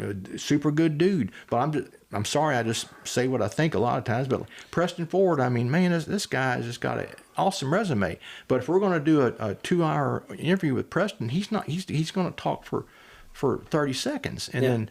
But then if you've got someone that, like you said, is just making the sport better and in service to, Right. Well, that's when you got to bring them out too. When we started this, our main goal was, we're not going to bitch about anything. We'll call you out on your bullshit, but we're not going to bitch. It's not going to be a negativity. We're just going to be positive about the sport. And another thing was, I was like, there's so many people involved in this sport with, like Pat Sullivan, Dave Darlin. I mean, there's so many different attributes of motorsports in general that they don't really get to tell their story. Well, I was just getting ready to, I was thinking as you were saying it, I listened to I listened to one podcast because I've been so busy with the Hall of Fame. And now I'm kind of coming back to life a little bit. But I'll listen to these podcasts with these guys because some of them I've never heard of them. And and so I'll be enlightened because when I do listen, because you guys are bringing them on, and these are big names that have accomplished a lot, but I would have never heard of them unless I, tune into and listen to your podcast. Well, see, that's what we do. We tell people all the time. We're like, we're not, we're interviewing guys that wrote songs about racing, guys that announced, the promoters, drivers. I mean, we're just trying to bring a different shed. And that's I tell people all the time. Is like, I've reached out to a few people and they're like, well, I don't do podcasts. They're all the same. I said, well, ours is just a little bit different. Yeah, well, I've heard that before. Yeah. I'm like, no, seriously. We sat down and bullshit for an hour. Hey, do you like talking to your buddies in the race shop? Well, yeah, that's the funnest part of this. Well, come on the show because that's what we do. I mean, and, what's it going to hurt? Yeah. And that's what we say. I'm not gonna ask you. Just I don't know how to say this without pissing other people off, but I'm not going to ask you the same blank questions. When we come on, we're going to talk about growing up in Edgewood. Yeah. We're going to talk about, you lettered my first race car. And lettered my first street car. Yeah. Lettered my race car. Lettered one of my cars, too. I mean, both you guys sitting here have got a lifetime in this sport, and you paid attention and, knew a lot and still know a lot of legends and a lot of stories, but you guys have got experience beyond your years, and you think, well, we're almost, however old you are. But no, you and same with Richie, the way Richie is and was. You went to hundreds of racetracks, and you picked up hundreds of stories that you observed and kept in the back of your mind for some day when you start to recall them. And that's what you're doing here, because you guys have got a lot of experience. Now, just some person that doesn't know or even like racing, but they've got a podcast, they're going to suck. Yeah. But you guys have got a different perspective on it, Well, I appreciate that because that's what we're trying to do. We're trying to, open this up and, tell stories. And I had somebody ask me, somebody said, man, your interview with Raymond was really good. I said, it wasn't an interview. I said, it's me and Raymond just talking like we always do. Right. And they're like, what? I'm like, no, Kurt's talking about going to his house when they're kids. I mean, it's just, so, we don't, I don't know how to explain it, but it's the same way like you're doing this Hall of Fame. You got to give back to the sport. It doesn't matter. I mean, if you love anything, I don't care if it's basketball, fishing. Just say you're an avid fisherman, you love fishing, and you see younger kids and they're fishing, there's damn kids in my way. No, you want to go over and help them. Right. I mean, it doesn't matter what it is. Yeah. I mean, and that's funny when you said, this Hall of Fame kind of started with where I'm at in my life. And that's funny because that's why Kurt and I started this podcast. Yeah. It's where we are in our life. We travel. This year alone, we've already been to Talladega. We travel all over the country, and we're bullshitting the whole way. We're like, we should tell people about this. Well, and you're picking up stories along the way, and you guys are good at telling them. But, talk about the kind of maybe the little bit of jealousy, let's say that, about Hall of Fame nods. There are some long-time, especially figure eight racers that I don't have anybody that said this, but I can feel it. I feel things that are like, Raymond Johnson shouldn't be in there yet. Well, you want to pull up his credentials and you want to look at that, and that'll convince you. And another thing is the number of people that he's helped. It's mind-boggling. And they'll step up and say, successful racers. Raymond Johnson helped me. He taught me this. He taught me that. Like Dale Puckett. I mean, Dale helps people. He didn't have any secrets because, Dale could outdrive you on the racetrack. He didn't have to worry about giving you something he knew. That's funny you say that because, when I first started racing, so we're at the racetrack and I don't even remember who it was. They come over and my dad went over, helped them, set their car up, and we had the Wake Jack Cups you weren't supposed to have, and he's over, So and I said, Dad, I'm racing against him. He goes, if you're good enough, it don't matter. That's right. And if you're not, it don't matter. They're still gonna outrun. I'm like, oh, okay. Well, we had a good little show, I guess we put it, Saturday. It was only a couple hours long. We had been kind of loosely allotted 3, but we were doing a little over 2. But Raymond put on a show. He did. He was outstanding. He didn't try. He wasn't trying to act a fool or nothing. He was just usual Raymond telling stories, and I mean everybody was just loving it 100%. But yeah, if we didn't have a zero hero there, it could have been dull. well, here's the thing. When somebody says, this, why'd you put him in so far? There's not been a guy, Dave Comer told me this one time, he said, the burnout you see on NASCAR is because Rick Crawford seen Raymond Johnson doing it at Little Motor Speedway. Yeah. That's how it all started. Yeah, and Rick wasn't sitting on the door. Yeah, so, but it's contribution to the sport. If you live in Louisville, Kentucky, and you've been around any of the racetracks, there's 4 or 5 names that and Raymond Johnson is one of them. Yeah. Period. It doesn't matter. Right. It doesn't matter if he's won 4,000 races or 4. If you're a household name in the racing industry, guess what? Hate to tell you, your contribution to the sport was good. I'm not a number or stat keeper on Facebook, and they say Facebook is an old person's thing, and I guess it is, but that's about the only thing I look at or post. But you can look at anything that say another racer would be talked about or posted, and you'll have like 30 people that saw it or liked. And Raymond's 300. Yeah. That's funny that you say that because we interviewed Raymond it was 2 weeks before because I was going to Tulsa, and I told Raymond, I said, Raymond, I'm gonna get you on the show. We're gonna talk about going into the Hall of Fame and tell stories about when we were kids. And he goes, Raymond was nervous as hell. Matt calls me and goes, Dad's shaking. He's nervous. I was like, what? I was like, Raymond, I mean, we bullshit all the time. He's like, man, when you put this microphone in front of me, I don't know what I'm going to say. I said, that's what they like about you. Well, I sat there in a chair there Saturday and watched racers come up and accept awards and had an opportunity to tell about their career. And, man, they just froze and just wouldn't say anything. And I understand, I'm really a lot shy myself. But the only reason I say it much is when I have to. Yeah. But but I see what you mean about that.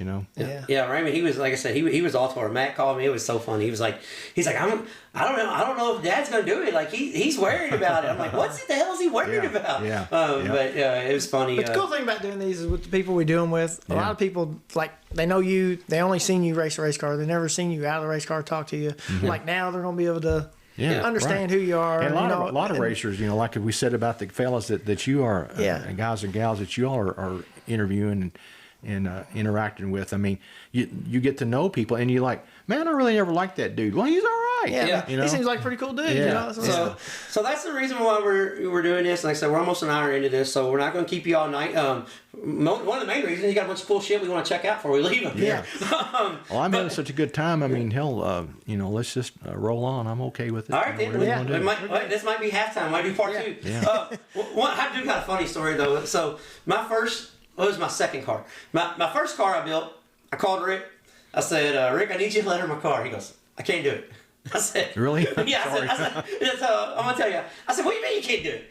I said, you always told me, you'll take care of me. He goes, no, I can't do it. I'm busier than shit. I got this going on for the car show. I got this going. I can't do it. Yeah. So he said, Rick tells me, call Zender. Have Zender letter your car. Zender will do it. So I go over there and Zender letters my car. And so the next year I get my new car done. I call Rick. I said, hey, I need you to letter my car. He goes, all right, bring it over. I back my car. That's when he was living over at the outer loop. Yeah, okay. I back my car off the trailer. He goes, I'll be damned. I said, what? He goes, did you and Artie get together and have a talk? I said, what are you talking about? He goes, Artie's car just left here. it's got the exact same paint scheme, exact same color. I'm like, no way. He's like, no, I did. I'm serious. So I dropped my car off, and Rick, and I come to get it. He goes, man, I had to change it. I had to do something different because I did all black and white on Artie's car, so I put green chrome numbers on your car. That's because that's what I hate. Yeah, and I started laughing. I said, I don't care. I'm fine with that. Now, this is no joke. I get to the racetrack. Mine, Artie's car, it looks like we were team cars. Yeah. Well, it's coming back to me now. When I did that car of yours, I guess it was about 2001 or 2 or something like that.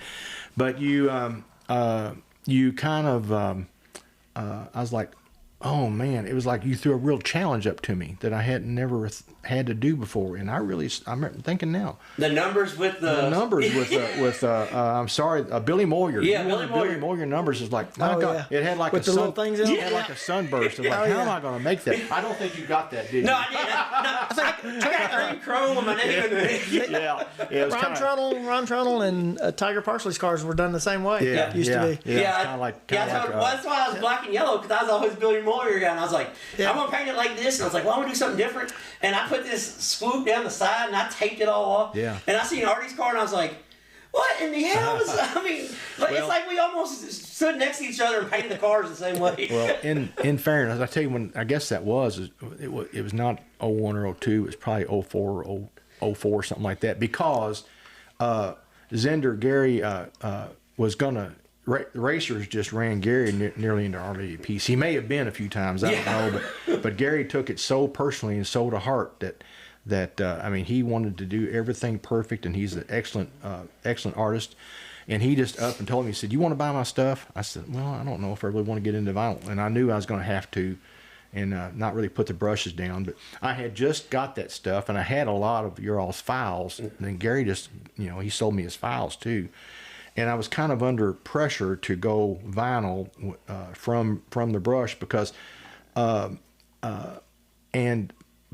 what was coming. That was the big thing then, and I was trying to transition, and I wasn't, honestly, I wasn't very good at it because I didn't know how to go from what was in my head to vinyl on a computer, and it just wasn't really a good time in my artistic life. Well, it was funny though, because when I gave him those numbers, he looks at me and he goes, "How am I going to do that? I don't know if you're going to get those." That's what he told me.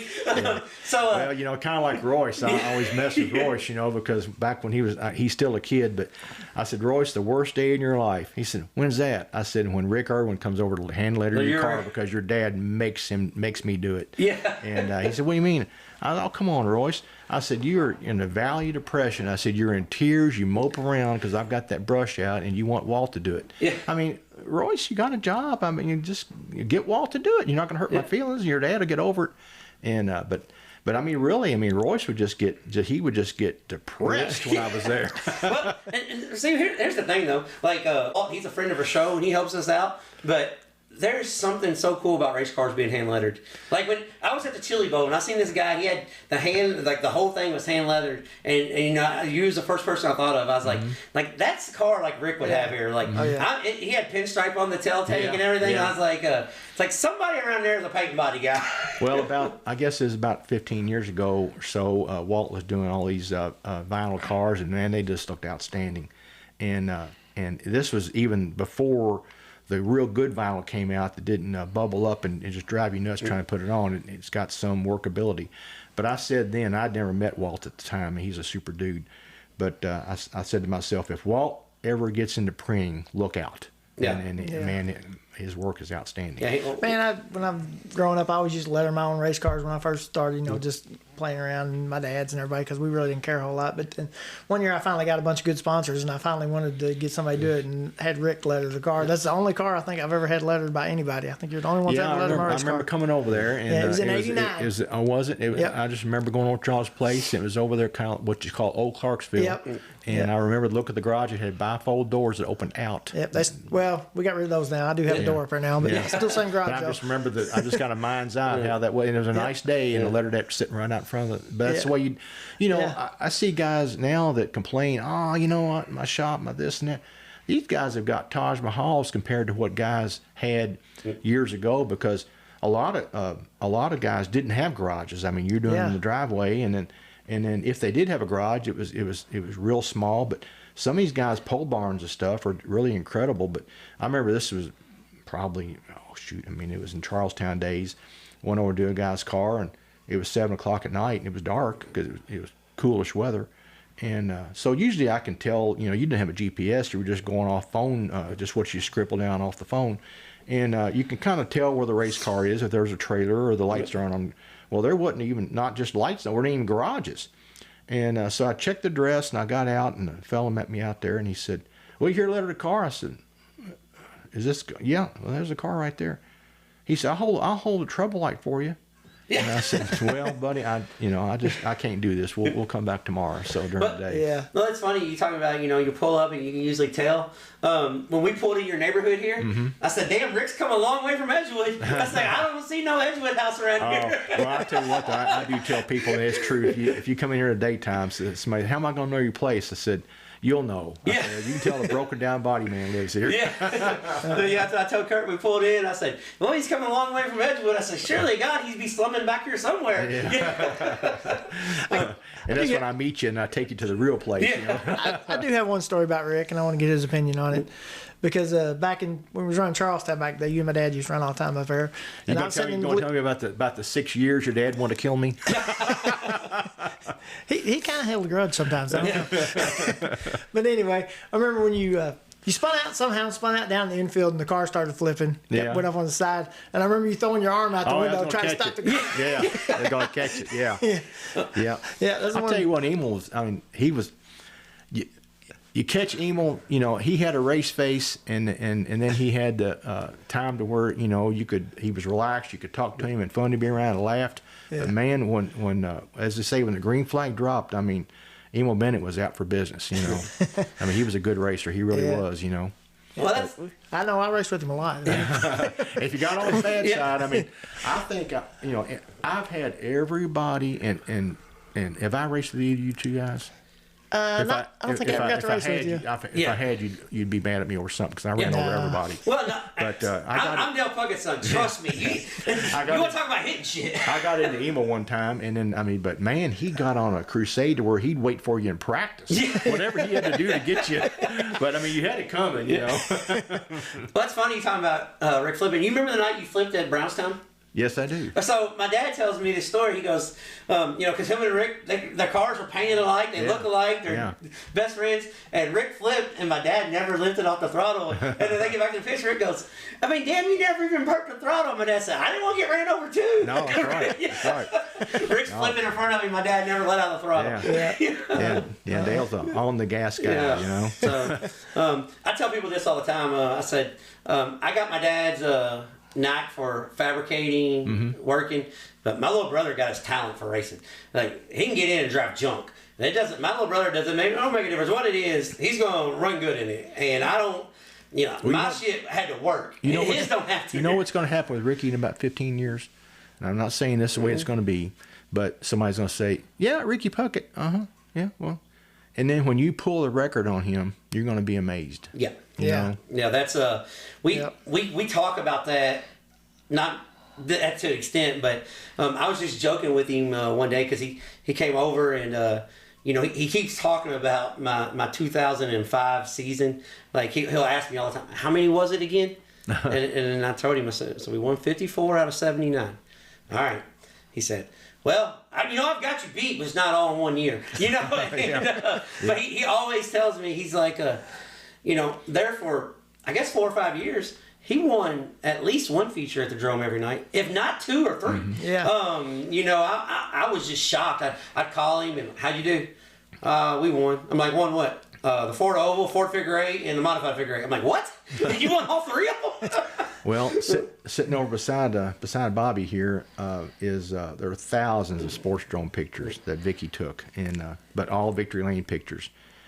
There's a whole lot of Kurt Bennett, a whole lot of Bobby Puckett, a whole lot of Ricky Puckett in those pictures. I mean, it's pretty surprising, not surprising, but amazing. Like I said, when you start looking at somebody's body of work, and you flip through there and you think, man, this dude won a lot of races.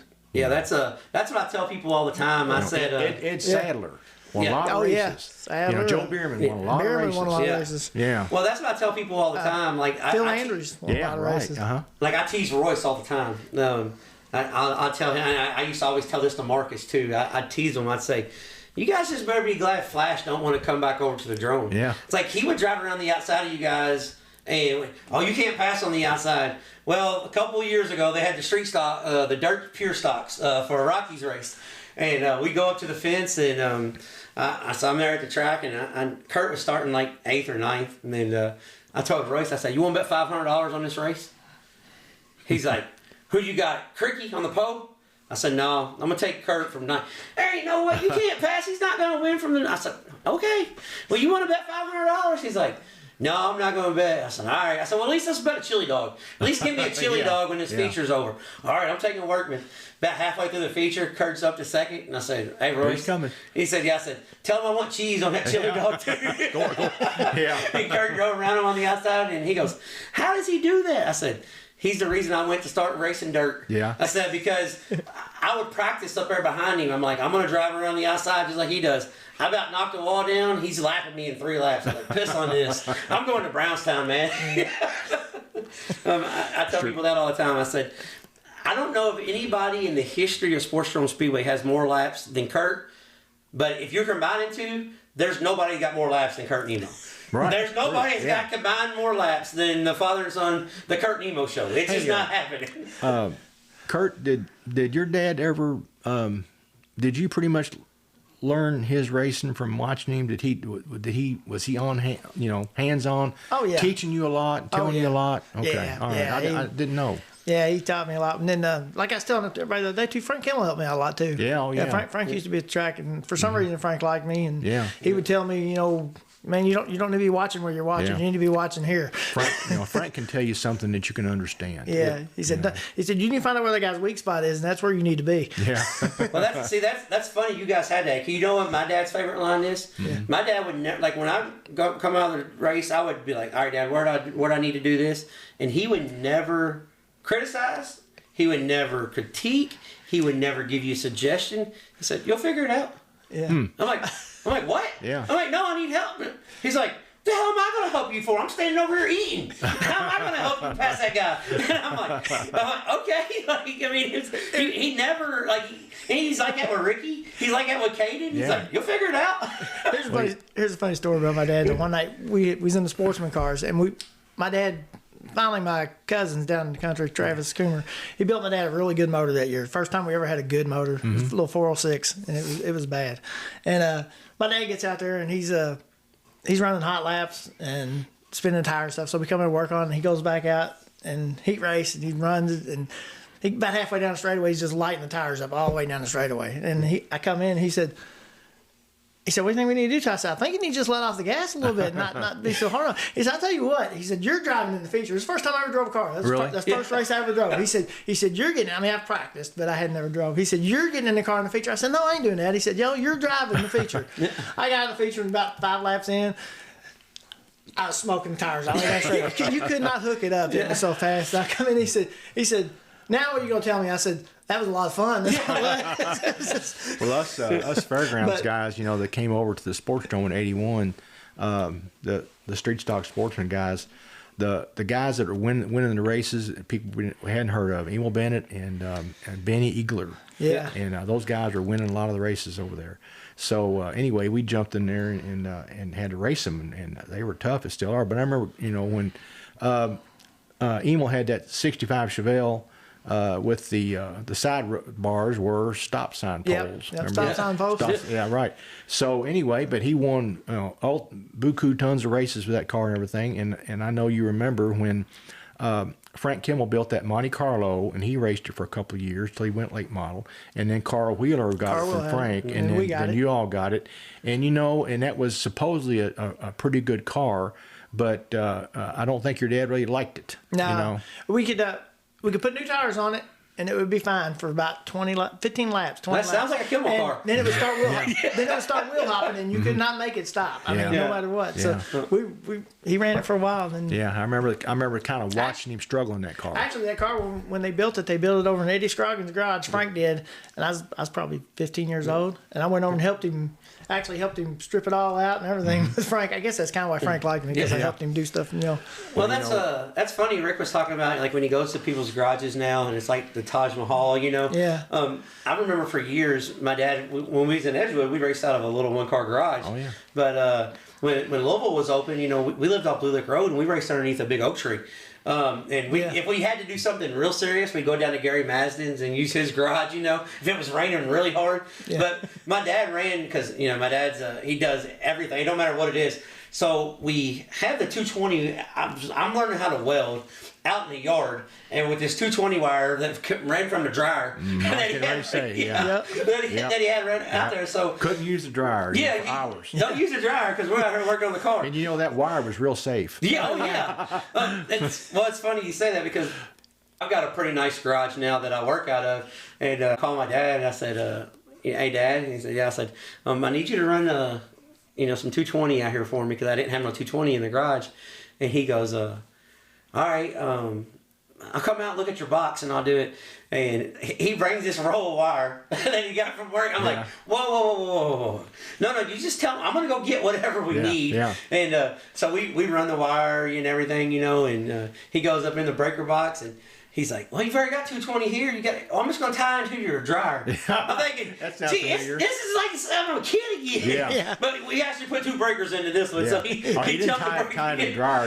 It was either or. He's going to tie in. Yeah. So it was so funny, though. I was like, some things never change. It's been 50 years and you're still tying in the damn dryer. Yeah. But you talk about people that just made it happen. When I got my first house, I bought it next door to my dad. My dad had it where he still is. He's got a 3-car garage with a bay on the side. Mm-hmm. And I had a 1-bay garage that you could just get the car in. And I'll let her do rat rod open. Yeah. Uh-huh. So, and speaking of which, I'm gonna need some work on my rat rod, because we're gonna change the color. So we're gonna need to let it again. We don't want any Billy Moyer numbers. No, we're not gonna. You got plenty of vinyl here, though. We can figure it out now. That's right. Yeah. So people tell me all the time. They're like, when they seen that garage, Raymond stopped by one day, and I'm putting a clip on Artie's car, and Raymond goes, "How do you work out of here?" Yeah. I'm like, "Well, that's all I have." He's like, "I thought you had a jig." I said, mm-hmm. He looked up. The damn jig's hanging on the ceiling, but I said, "I only got room for one." But I built 217 front-wheel drive cars. I put 2 cages in 217 cars in that garage.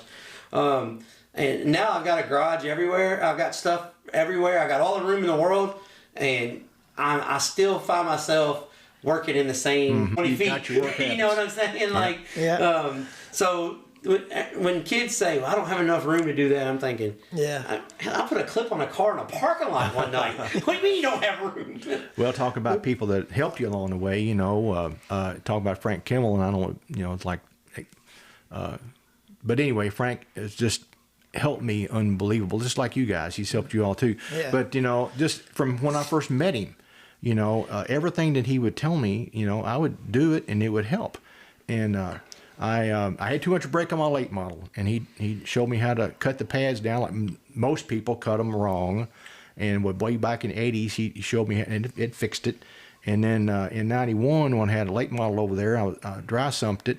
Well, I had never run dry sump lines. There's an art to it. You can't just put some ends on a line, because they got to be clocked a certain way. Well, I borrowed a cutter from Billy Webb, and I put it in my saw, and then I asked Frank to come over, and I was in a little bitty frame garage on Gilmore Lane with a sliding door that you put a head bolt through it on a hasp. Frank came over there and helped me do that job. He said, he said there's a whole lot of race cars that come out of little bitty garages just like this, and I thought I had a race shop, Yeah. Well, that's funny you said Gilmore Lane. Just made me think about it. This scar on my forehead, we were at Rick's. My dad and Rick were working on some, I don't know whose race car it was, but Ray Biggers called, and you guys had to run over there and help him do something. So we're over Ray's, and I'm maybe 3, and they're in there working, and I'm racing around the coffee table, and I slip and boom, bust my head open. And so we go out to the garage, and because my mom's working nights then, Dad's supposed to be watching me, and I come in and I got this big gash in my head. But we were at Rick's that night that happened, and my mom was like, how the hell did he get hurt at Biggers? I thought you guys were going to Rick's to paint a car. I was like, it just happens. Well, the Ray Biggers thing, Ray Biggers, a gifted mechanic, still is, but Ray had it didn't have any walls. It was a lean-to carport behind us and a dirt floor, and Ray wore flip-flops and walked on his car. Yeah. I said, How does he do that? That was just stuff that growing up in Edgewood and in that area, you just did it. I mean, you just, it didn't matter what it was. My toilet's broke. Okay, well, now I'm a plumber today. Man, the tree fell on the garage. Okay, we're doing a roof today. Yeah. I mean, and it wasn't just, I mean, everybody in the neighborhood just pitched in. Well, you couldn't hire anybody. Well, no, hell no, you did good. I mean, I tell this story a lot. I said, well, especially not if you wanted to race. That's right. Yeah. That's what I'm saying. I tell this story a lot. I said, my dad, he always had a wrecker and hustled. My dad raced for a living. What? I'm like, well, that's what we did. I mean, I can't tell you how many times that as LG&E turned the lights off, I turned them back on before they got down the street. Yeah. I mean, that was just the way of life, and I didn't think anything of it. We just raced. Rick can tell you this. My dad was building a brand new car, and we needed a screen for the radiator. Got it out the door. He went up and took the razor knife and cut it out the back door. We got a screen. That's right. Yeah. So it was just Rick and I. We talk about like Richie. I'm calling him my Richie buddy. He's been to races with him all over the country. I've been to races with him. Richie, my dad built this brand new modified figure eight car, and Rick just got done lettering it, the orange one. So Rick comes over and letters the orange Camaro. He's lettered up all nice, and they're gonna put the engine in the car, and the paint's still wet down the side. And my dad gets her in the car. It's all jammed up. So it tells Richie, stand on the back, because my dad had that long nose on it, so he had a piece of tubing welded off the end of it. Yeah. And so Richie's on the back, and my dad's underneath the car, and he said, all right, Richie, push it forwards. And my dad hears, boom! Holy Jesus! And my dad crawls out of the car, what? The motor transmission went through the windshield, and Richie's pinned against the rafters. Get me down, Dale! Get me down! You remember Richie riding to Whitesville in the seat of the race car? Oh, yeah. Yeah. Yep. Another funny Richie story. So Richie calls me and goes, hey, you want to go to Winchester? I said, yeah, sure. So he stopped by in Edgewood. My dad was living back in Edgewood again. Everybody's moved out. I think Blackwell still lived there. Moran obviously still lived there, but everybody else was gone. And there's houses already being torn down because of the airport and stuff. And so Richie comes and he's got his S10 and he's like, I said, all right, Dad, I'm going to Winchester. And my dad goes, hell, I'll ride up there with you. So Richie is driving, and if anybody's wrong with Richie, that's the first problem. Yeah. Like Flash, you know how I say you don't pay attention? Yeah. He really don't pay attention. Richie you don't know if you're coming or going around with Richie. Yeah. And my dad is in the passenger seat, and so we're heading off, and we're going, and Richie gets off in Columbus. So where are you going? I know a shortcut. So we're hauling ass in this S10 because the race started at 2 and we're getting off at Columbus at 1:30. We still got 100 miles to go. Richie misses the turn somewhere up on Highway 3, and we plowed a half acre of cornfield for this guy. Plumb through the field, off to the side. We get back up on the road, and my dad goes, Richie, pull this son of a bitch over. We're going to check it out. He goes, we got to make the races. Yeah. And you didn't have to worry about the windshield being broke because it already broke. Yeah, well, we went 30 miles, and Richie's like, something's wrong. Some bitch's overheating. So we stopped, pulled all the corn shuck off the front, and we made it to Winchester, and we go to leave. My dad goes, Richie, give me the keys. Yeah, He goes, what? He goes, I just rode up here with you. It's dark. There ain't no damn way in hell I'm riding back with you. Yeah. Just stuff like that. Even still today, me and Rick will run into each other at the slot car track, and we'll be racing, and then we'll start telling stories, and they gotta wait on us because we're talking to each other over there. Yeah. So Rick's still doing stuff on the fly. That's the way we do. Well, I just got all kind of questions. Well, what about this next thing? Well, all I can say, and then I had my stomach hurt all day today, and I think it's just kind of a release of stress of what I've kind of put myself through the last few weeks of getting this together. But about what are you going to do, and when is really right now, I can just say that we're going to have a list of inductees, and it's going to be on at the Sportsdrome August 16th, just like we did last year. But it won't. Of course, it needs to be somewhat of a secret. And then, well, what's going to be the protocol to for inductees, and like to do it at other Hall of Fames? You've got a committee, and there's certain protocols that they follow to get forms sent in and pictures and this and that. Well, here's the thing. Just from somebody that's coached basketball, that's dealt with, not headache. Well, no, parents are headaches. Let me rephrase that. But that's dealt with the organizing everything. What you're doing, it's organic. It happens so quick. Guys, he'll figure it out. Right. We got till August to figure out the next group. He'll figure it out. We've got Sportsdrome is getting ready to open its 79th year. I mean, we've got and not just Sportsdrome. I mean, Salem is just as they opened in 47 as well. Yeah. And we're drawing from, LMS is not forgotten. Fairground Speedway is not forgotten. Charlestown is not forgotten. Their dirt tracks around are not forgotten. And so yes, to pull from all that wealth of stuff we have, and that's the goal. And you're just not gonna make everybody happy. And the only thing that I can do is just put my best effort forward. And I think people are just like, I'm hoping that they're thinking, this fella's been around, he's got some experience, he's not going to do something outwardly stupid, I don't think, and just kind of roll with it. We got full faith in you, Rick. Yeah. Trust me. I'm gonna close on this because as race fans, as people that want to see the sport grow, and this comes full circle to someone that's giving back to the sport. We've got a Hall of Fame that we never had. People said for 20 years we need one. Well, we got one now. So, A, don't take it for granted.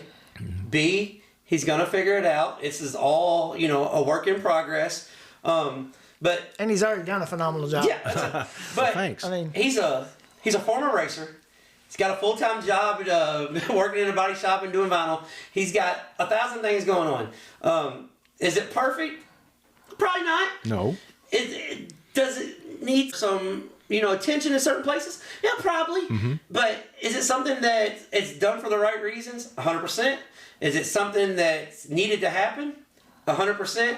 So from here going forwards, it can only get better. That's just from my end. Well, and thank you for the confidence. But really, I really probably should think before I say this, but I'm going to say it anyway. I know it's not me, my, but I'm just the only person's head that I could be in is mine, and so. But yeah, suggestions are welcome, and we need suggestions. But we need to back it up with kind of an all around, not just somebody that happened to win a bunch of races for a few years, and even though that's a good resume, that's all they got. Yeah. Yeah. And it's like I tell people about drag racing, and I don't have a bias against drag racing, but how many people do you see in drag racing that they may have bought a car and they went to, say, Ohio Valley with this particular car on this particular track, and they cleaned up for about 3 or 4 years. Something happened to the car, they sold it, or they built a new one or something, and they were never heard from again. They had this amazing run with this one car. Yeah. But, they didn't do like our racers do, that, like yourself, Bobby, and you too, Kurt, they go to all these dirt tracks and you win everywhere, and that takes a special talent, special ability that a lot of racers, and that's what I'm saying. If you got to weigh one to another, you're like, well, this guy, he really won a lot of races at this track, in the 70s for about 3 or 4 years.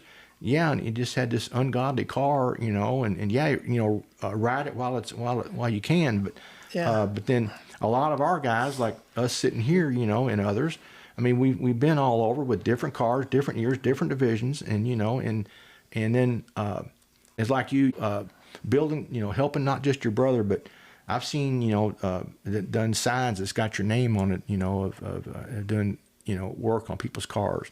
And Curtis, you're involved with racing, and helping people in this. And this podcast, y'all aren't doing this for you all. Yes, it's enjoyable, but you're doing it because you're giving back to racing, right? Because it's been good to you. Now that's what I tell people. I said, I got lifelong friendships because of racing. I came from a neighborhood where a lot of kids my age either A, are gone, or B, was in jail, and I didn't have none of that because of racing. You know, my wife and I could never have kids. That's the reason why I help Ben and these other kids get involved in racing. So racing goes a long way in my family. It's all I've ever known. And I think so much gets lost now with the youth. I interviewed Jeff Green last week, and you know, we talked about kids on their phone, and he said, "Well, don't be mad at them. That's all they know." And you know, I thought about that. I'm like, I'm one of those guys because I coached basketball and I was involved with the kids, and I'm thinking, I'm that grumpy old guy now, and I don't mean to be like, but we have to save our sport because there's a lot of negativity out there. And, you know, I think what you're doing is positive. What we're trying to do is positive.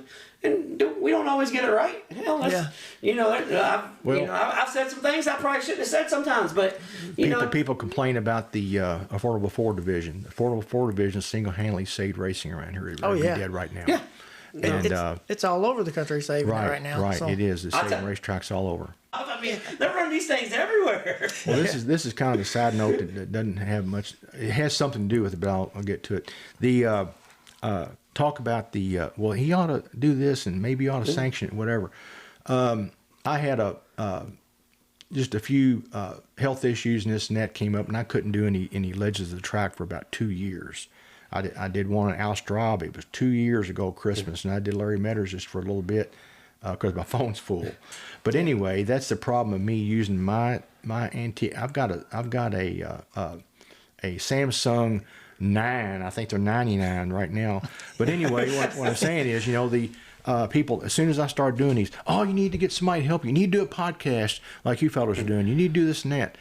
And kind of hard-headed me, but being around racers all my adult life, I can go to anybody's house, garage, place of work, or whatever, and they'll trust me and sit down with me and do a little interview with me. But if you bring a production, I fear that they would just clam up and not talk. Well, that's because if you show up and it's like, hey man, you know, it's just me and you know. Yeah. Well, that's what people tell us all the time. Like, I get this every day. You need to do a video for YouTube. Do video. Go Facebook Live. I said, you guys don't understand. I have no idea what I'm doing. Well, just like that Stapleton 42 guy that does the NASCAR stuff. Yeah. His editing is what he takes in on tape or whatever you want to call it. That's the easy part. Yeah. Editing, putting the sponsors in and all that stuff, that is so boring, and he hates it. Yeah, that's and it makes something you enjoy like this with us sitting here into a drudgery, and you won't let it do what it's intended to do, is to have fun with the racers, because it becomes a job. Yeah. Well, that's how I said. That's what people tell me all the time. Man, I need you to do this. I said, I had one guy tell me, man, it'd be nice if you do like 2 or 3 of these a week. Yeah. I said, yeah, it would. Yeah, I mean, but you know, I work a 40-hour job. I work on race cars till midnight. I mean, and you don't understand this hour and a half you see. Yeah. It's about 10 or 11-hour process. Right. Yeah, by the time it's done. Yeah. And it would become a job. Yeah. So, you know, but we really appreciate you coming on. You know, like I said, thank you for what you're doing to give back to the racing community. Thank you for what you've always done for me. It started out a long time ago. You changed my diapers. You lettered my race cars. You fixed shit for me. I call you a kid, Bobby. I mean, you're always a good kid. Now, I want to mention this too. I was going to say something earlier. You mentioned Ben Harmon.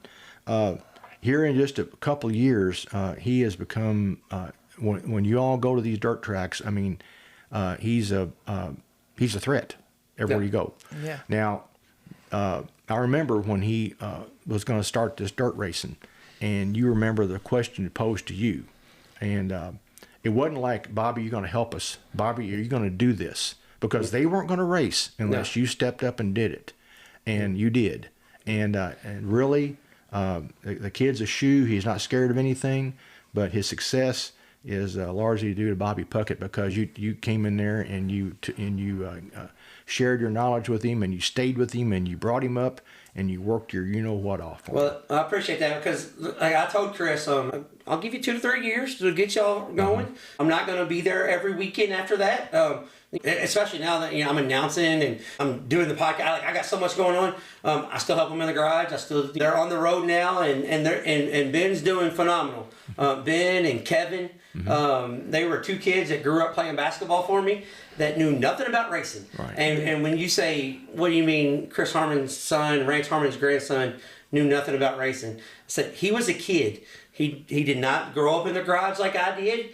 Those boys knew nothing. Well, Chris and Rance knew nothing about that, but you did. Yeah, and they're doing pretty good. I'm proud of them. Yeah, you got it started and you brought it up. Yeah. And just like sitting here, I thought that you might be coming over here yourself. I'm really just thrilled that Kurt's here tonight because I didn't know if he was coming in here, and you got to shoot the bull with him but Emil was a cool guy, and you 2 guys were really lit it up, wherever you raced. And I remember when you raced dirt, I'd see here and there, and winning races, doing good, and I was always proud of you. Yeah, appreciate it. Yeah, like I said, this is something that just thank you for coming on. Let's put it that way. Hold on, before I get off here, because it's going to be a forever show. But I told Rick, I said, Rick, I'm going to have you on the podcast, and he's like, all right. And I was going to do it before the Hall of Fame. Right. And I said, because you can talk about it, promote it. Mm-hmm. But I could tell when I was talking to him at the slot car track and stuff, we was talking about it, he looked like he was wind a little tight. And I said, right. I'll tell you what let's wait till the Hall of Fame goes off, right, and then we'll talk about it. Well, I wouldn't have anything to tell you, Bobby, except I don't know. Yeah. I didn't know till I spent every day, every day for months on it. But I went up there to the museum every day last week and spent every day until I had to come home from fatigue. Yeah. But I couldn't tell you what the plan was. I didn't have one. Well, that's what I'm saying, because I was like, because I'd ask him, I was like, Rick, what about this? He's like, I don't know. Sometimes it works out better. Yeah, nobody can. A lot of people can't really help me because I'm unable. I'm talking about the banquet table guy, Dixon. I'll tell you what he told me back 30-something years ago. I always looked up to Long John and guys like that had a racing business, and being into fabrication and all that, I thought that'd be nice to have. And Dixon actually looked into backing me on something like that, and he had a something that stuck with me all these years, and it's true. It's either a bad thing or a good thing. It depends. But he said, Rick, he said, I've been looking at this and praying about it and thinking about how I could help you, but until you're able to, multiply your talents, then I don't see how you're going to be able to take it to, like success and heights and all that. And he was right, because I'm unable to communicate what I'm thinking, to somebody else to help me. And it's just one of my flaws.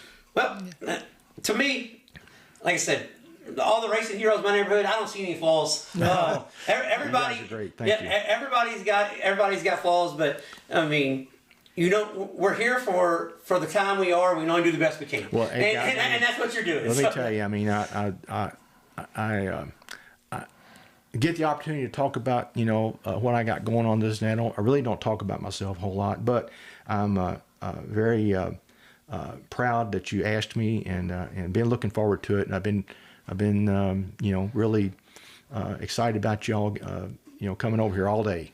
So, cool. All right. Well, thank you, guys. That's the 1992 Sportsman Champion at Livermore Speedway, 1992 Sportsman Champion at Charlestown. Thank you for coming on the show. Thanks, guys. I really enjoyed it. Appreciate it. All right. There you go, guys. That was this week's deep dive / old racetrack segment with a childhood hero, guy that changed my diapers years ago, Rick Erwin. Talked about growing up in Edgewood and Edgewood racing community, the racing family out of there. Pretty fascinating trip, really, up there to Rick's shop. Like Kurt and I was saying to start off, he's kind of got a racing museum in his art studio / office. Pretty neat. We got to sit there and reminisce and look through a bunch of old pictures, and it was a really fun time up there in Taylorsville. One thing that I wanted to talk about when we were talking to Rick there's a lot of would've, could've, should'ves, because everybody's always got an idea of how to do things better and how to do things in general. But Rick was one of the guys that took the initiative, that spearheaded this. So we have the Kentuckiana Auto Racing Hall of Fame now because of Rick Erwin and Mike Gibson and Clark Nichols. So going forwards, that's something that everybody, in our area will benefit from it. Hell, I'm pretty sure Flash is going to benefit from that at some time. It was a really good interview. Reminisce, talked about my childhood growing up, and he was one of those guys that kind of influenced a lot of us in the racing world. Like Flash was saying, he was the first one when he got his car pinstriped. Yeah, he pinstriped my very first car.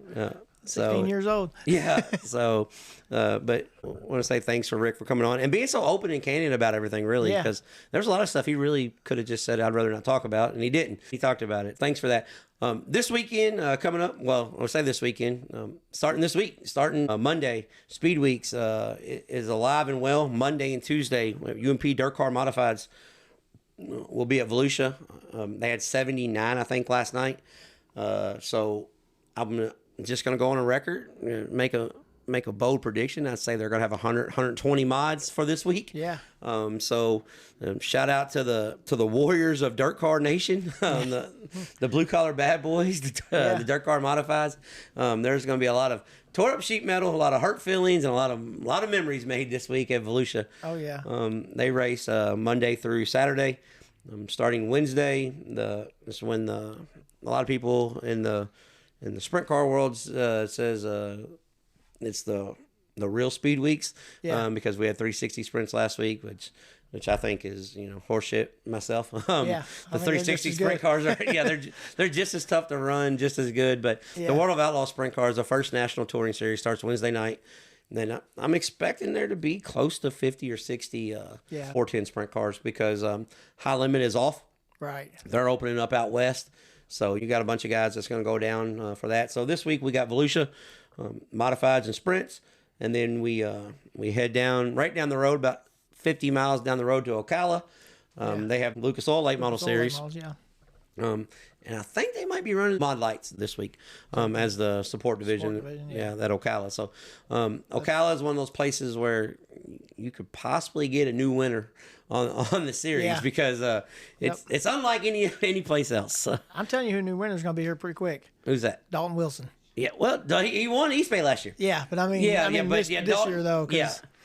Yeah, Dalton Wilson, he's been right there every night. Yeah, the big perm is on a mission. Yeah. And I'm glad to see him run good too, like that. Well, here's one thing. I think when guys move to the race shop area, when the guys, because Dalton Wilson, he relocated here in Campbellsville, and they're with the race shop, so he's at the same place where Jason Jamieson and Justin Ratliff, they're all working out of the same area now. Right. When you've got more than just like me and you working on something, because we may get stuck in a box and shit not go right. But if you got guys from the other areas say, hey, why don't you do this or why don't you do that? Yeah. I don't know if that's the case, but it just seems like when guys all collaborate, they run better. Right. I think Dalton Wilson's going to have a big year ahead of him. Yeah, I think so too. If you're looking to do any traveling this weekend and get down to a few races that involves just a little bit of traveling, but not crazy, from the Louisville area, Fort Payne, Alabama has a UCRA, a $5,000 win crate race. It's only about 4 hours from the Louisville area, so not too far. And one that Flash and I really, really like, the Winter Freeze is going on down at Old Red's place. Down at Scrivens, yeah. Yeah, so they got the new Super Late Model Series, the Southern Thunder Dirt Series, taking place down there at Red's Winter Freeze, and he'll have every type late model you can run with it. Oh, yeah. 604s, 602s, late model hobbies, hobby Bs, all the above down there at Red's place. And then the same 360 sprints, this will be USCS sanctioned, but they move over to Henry County Speedway there in North Florida for 2 nights, Friday and Saturday. And starting Wednesday, all the shenanigans that went on at Alltech, they're going to do it all over again because they got the Short Track Super Series coming in. The big block mods are coming in to Alltech. So if the racetrack was anything like it has been the last 2 nighs, the big block mods are going to put on a show at Alltech. Be a really good show, yeah. And they usually get quite a few of those too. Yes, the Short Track Super Series will be on Flow. the Scravering, don't quote me on this, but I think Scravering is going to be on Hunt the Front TV. Yeah. Henry County Raceway is up in the air. Last I seen, they're looking for a streaming partner, and the stuff Evolution, as always, will be on Dirt Vision. Yeah. So that's that's where you can catch the stuff out from Monday through Sunday, every night of the week. If your wife's wanting you to do something that you don't really care to do, you can always turn on the TV and hang out at home all week. Yeah. There's no sense of building no shelves, work on no tables, do none of that stuff. I put an extra TV in our house this past couple months so we could I can watch one TV and she can watch the other. Well, we even got a TV in our bathroom here, Flash. Yeah. And not only that, I got a TV working out on the treadmill right now. Right. I mean, we got TVs everywhere. That's about the only thing treadmill's good for. Yeah. So, but besides that, that's pretty much it this week. You got anything you want to add? No, I don't think so. Not this week. Well, until next time, we'll be trading sliders.